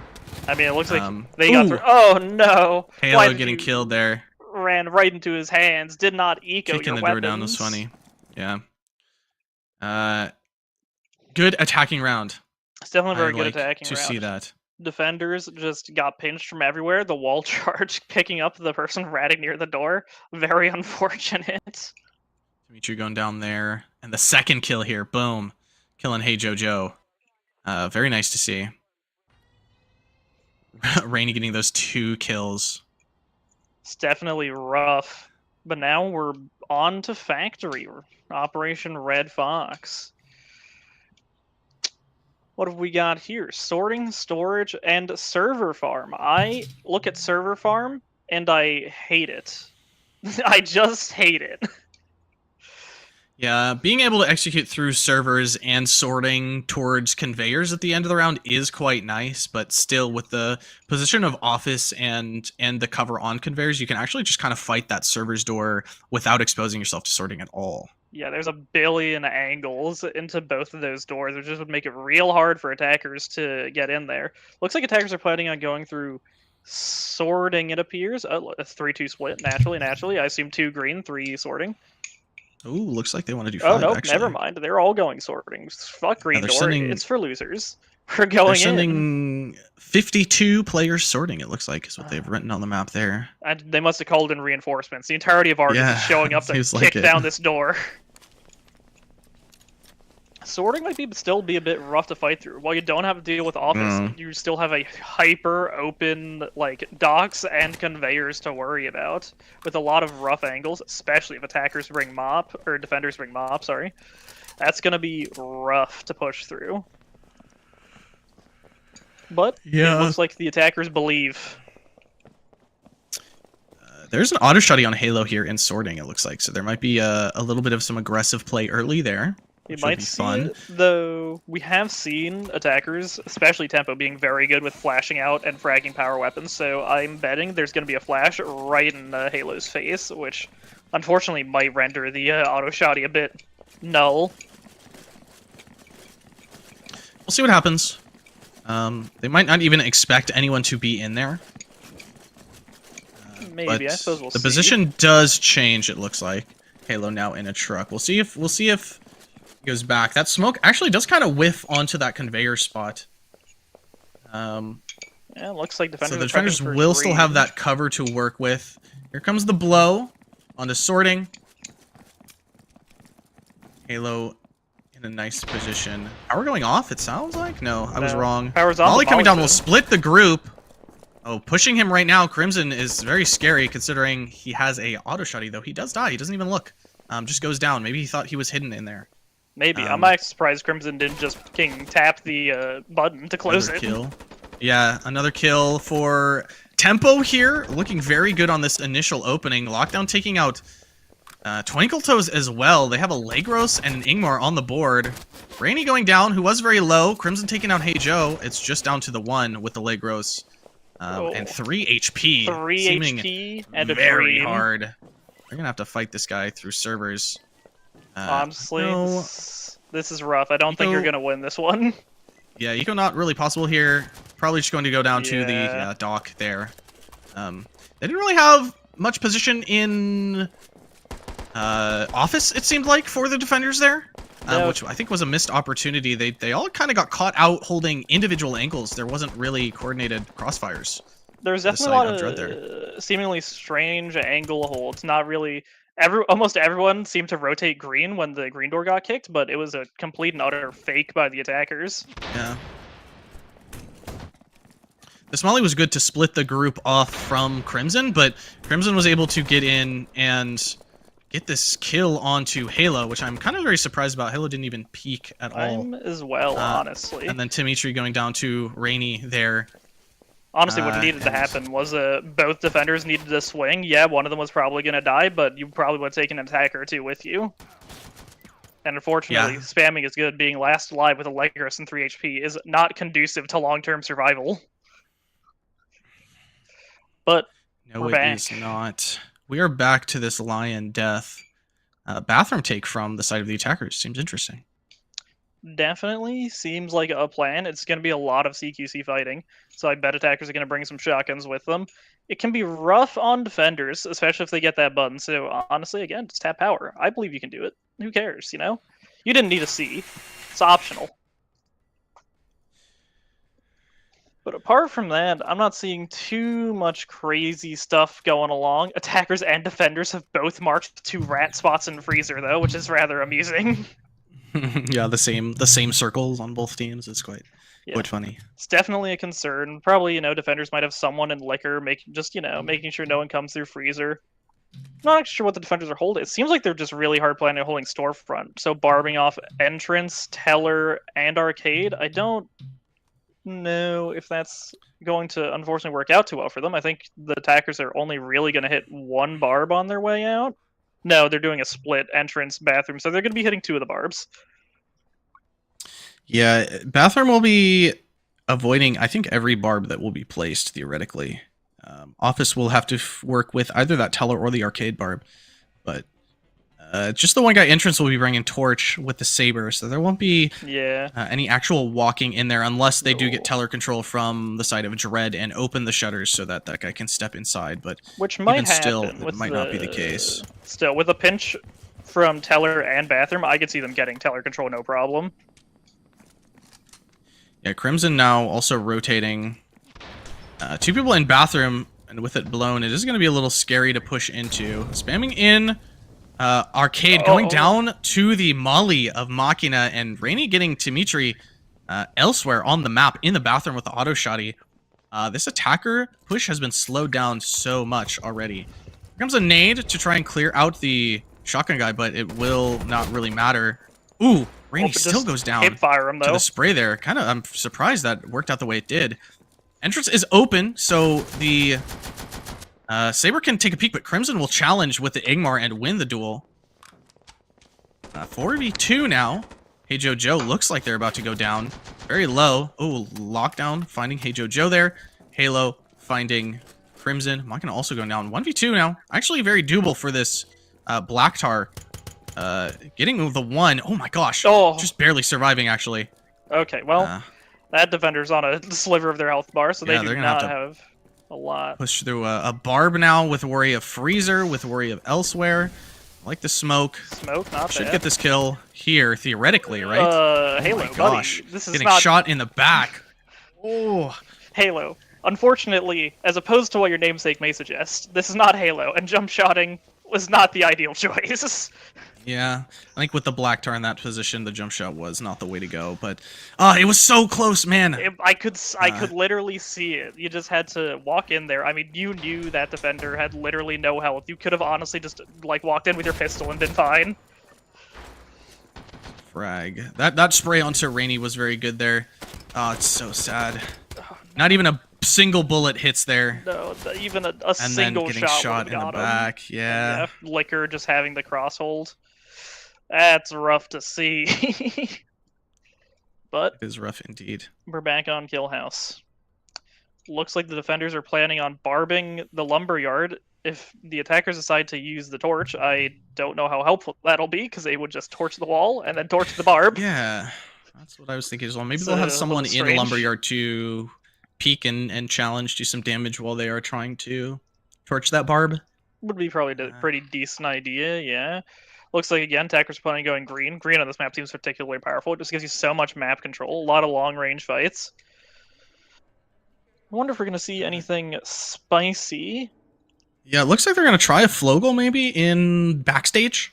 I'm kind of predicting a wall charge coming down. I would expect a wall charge, but having lost last round, I wonder if they want to keep a barb, or keep a clacker. Yeah. They did bring Torch last round, so they actually lost it. They can't Oh, torch they the lost window Torch. to get a secondary entrance into club. So they'll kind of be forced to just I think they're play just through with a forced to- grenade only. Yeah, full eco this round is going to be a bit rough. One thing you could attempt to do as an attacker, I suppose, is bring the wall charge and maybe try and bait the clack from the defensive side to get it open on the wall into backstage. That could be a little fun thing to do, potentially. Be a bit spicy. But that is kind of risky. You might waste the wall if they don't clack. Yeah, wasting wall would be... I think that's a risk. It's a little too high to take. Definitely going to see one of them going Lumberyard, one of the attackers, to make sure they catch anyone who's just sitting out in the open. They do have a clacker on the side of the attackers, so they're going to be blowing something. They're blowing something. And it doesn't look like it's a door charge that will be going down, as they don't see it in any inventories. There's a wall charge somewhere. A little bit of wall bang, you know? Excuse me. Just a few blap blap A little bit of blaps. spamming here, see if we can get a couple tags or something like that. Ooh, Machina going down to Halo. Great spam there. Clacking now on the side of the defense to try and get a little extra there. Ooh. Now 4v3. There was a team kill there and a trade. That might have been a clacker kill. It was a They clack. put It was it in the wrong spot. It's kind of hard to get in there. a clack into good to- club.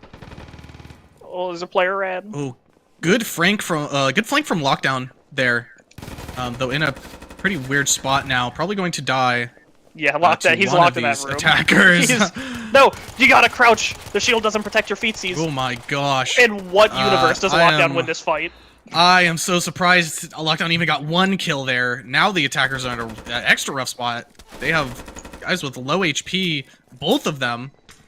Flash coming down, one of them. Auto shotty on Jung is going to be so hard to push past, getting Nope, the two auto shotty kills gets them there. both. Oh, even with the defenders getting a team kill, the attackers lose the round. It's now 5-0 for Tempo. Lockdown playing so... oh my gosh.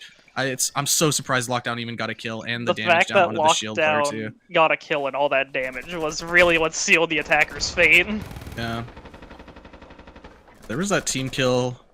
Must have been a clack team kill? The Yeah, that is what it Clacker looks team like. Kill, yep. You got two with it.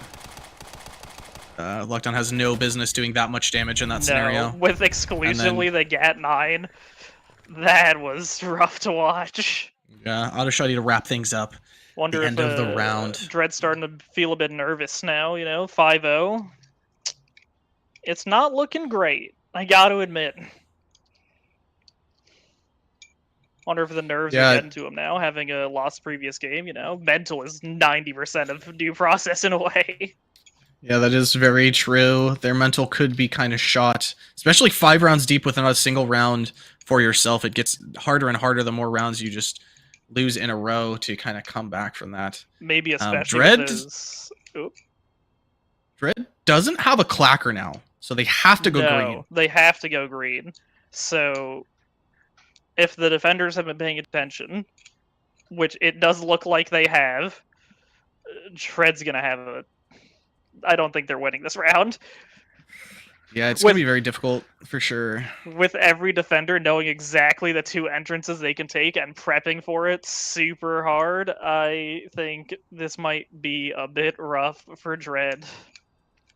It would even be nice, I think, to have a little bit of forward play in servers and server farm for Tempo, just for some early shots to get down, retreat out of there, play on the barbs afterwards. Yeah, get a little cheap damage in. Smoke grenade into office could do a lot, though. Yeah, it is.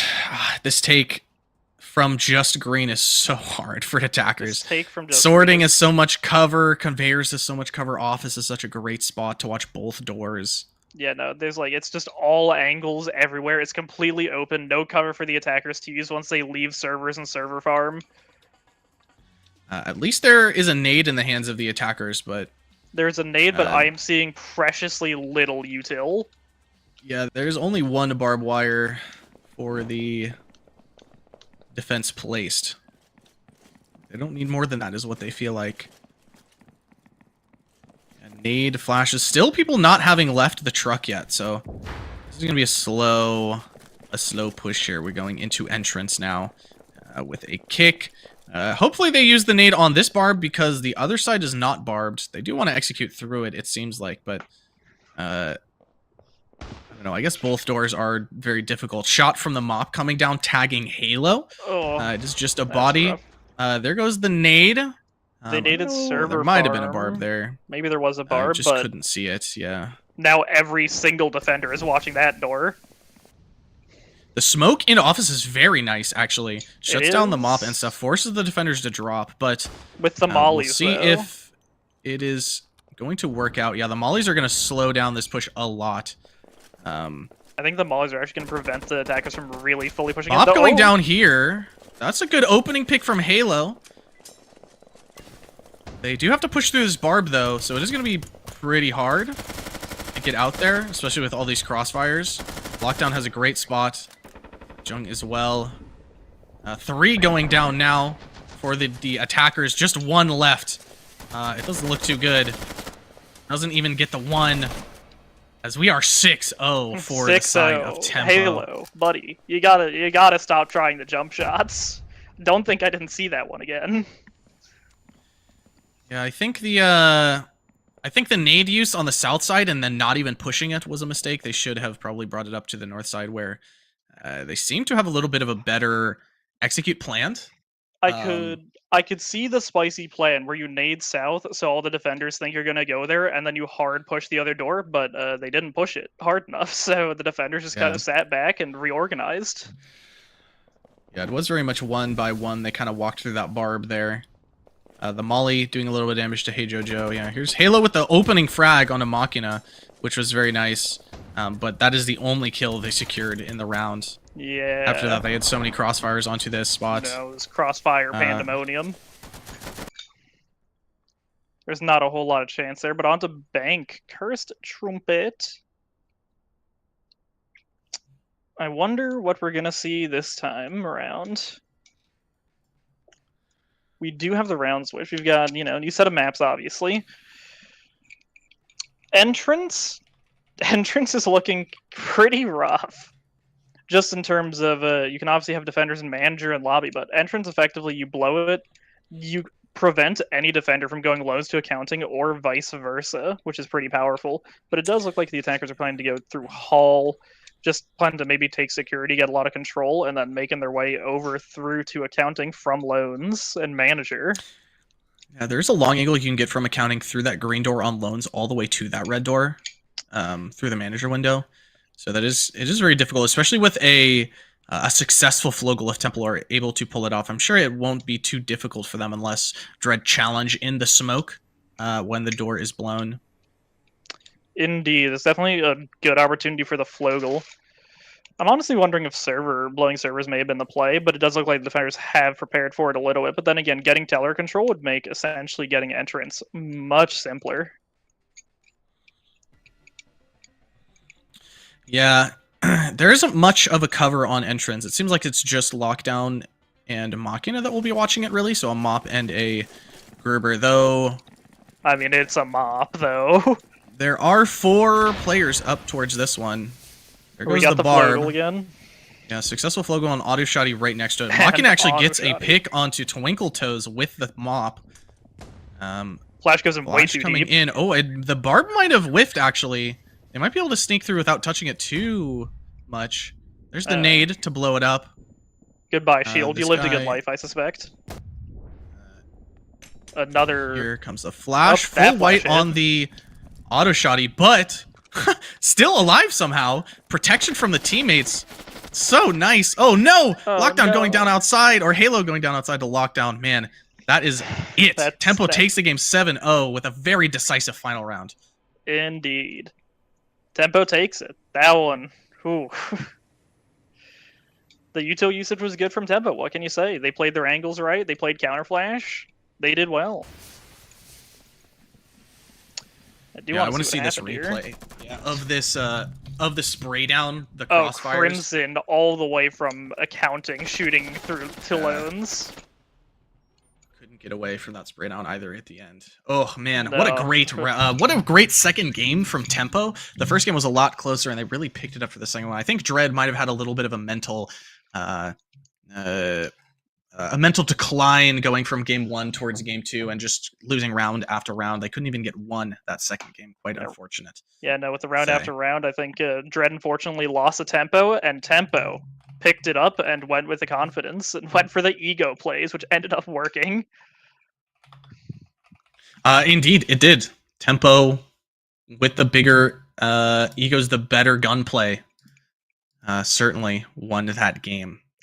But still, some impressive rounds from both sides. Still some good play. Yeah, there were some very good rounds from Dredd. Certainly, well coordinated to stop pushes and things. Some like sneaky little rat plays were very nice as well. I think it's mostly just communication and coordination that was issues for them. It seems like on a lot of the gunfights and stuff. Most of them they were kind of off on their own, not really having anyone to back them up or anything like that. Yeah, and on their attacker side, I did notice 3 flashes on 1 door. Kind of rough. You really want to make efficient use of your flashes, because then you've got none for later in the round. Indeed. Indeed. All around, very well played by Tempo. Unfortunately, this is the last game we get to see this weekend. We have to wait a whole nother week for more Due Process League. But I look forward to it.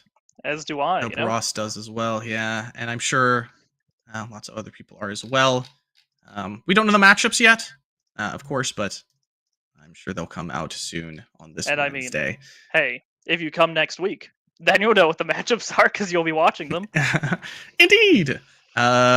All right, I think that's going to be it from us at the DPL Rebooted. Thank you very much for watching.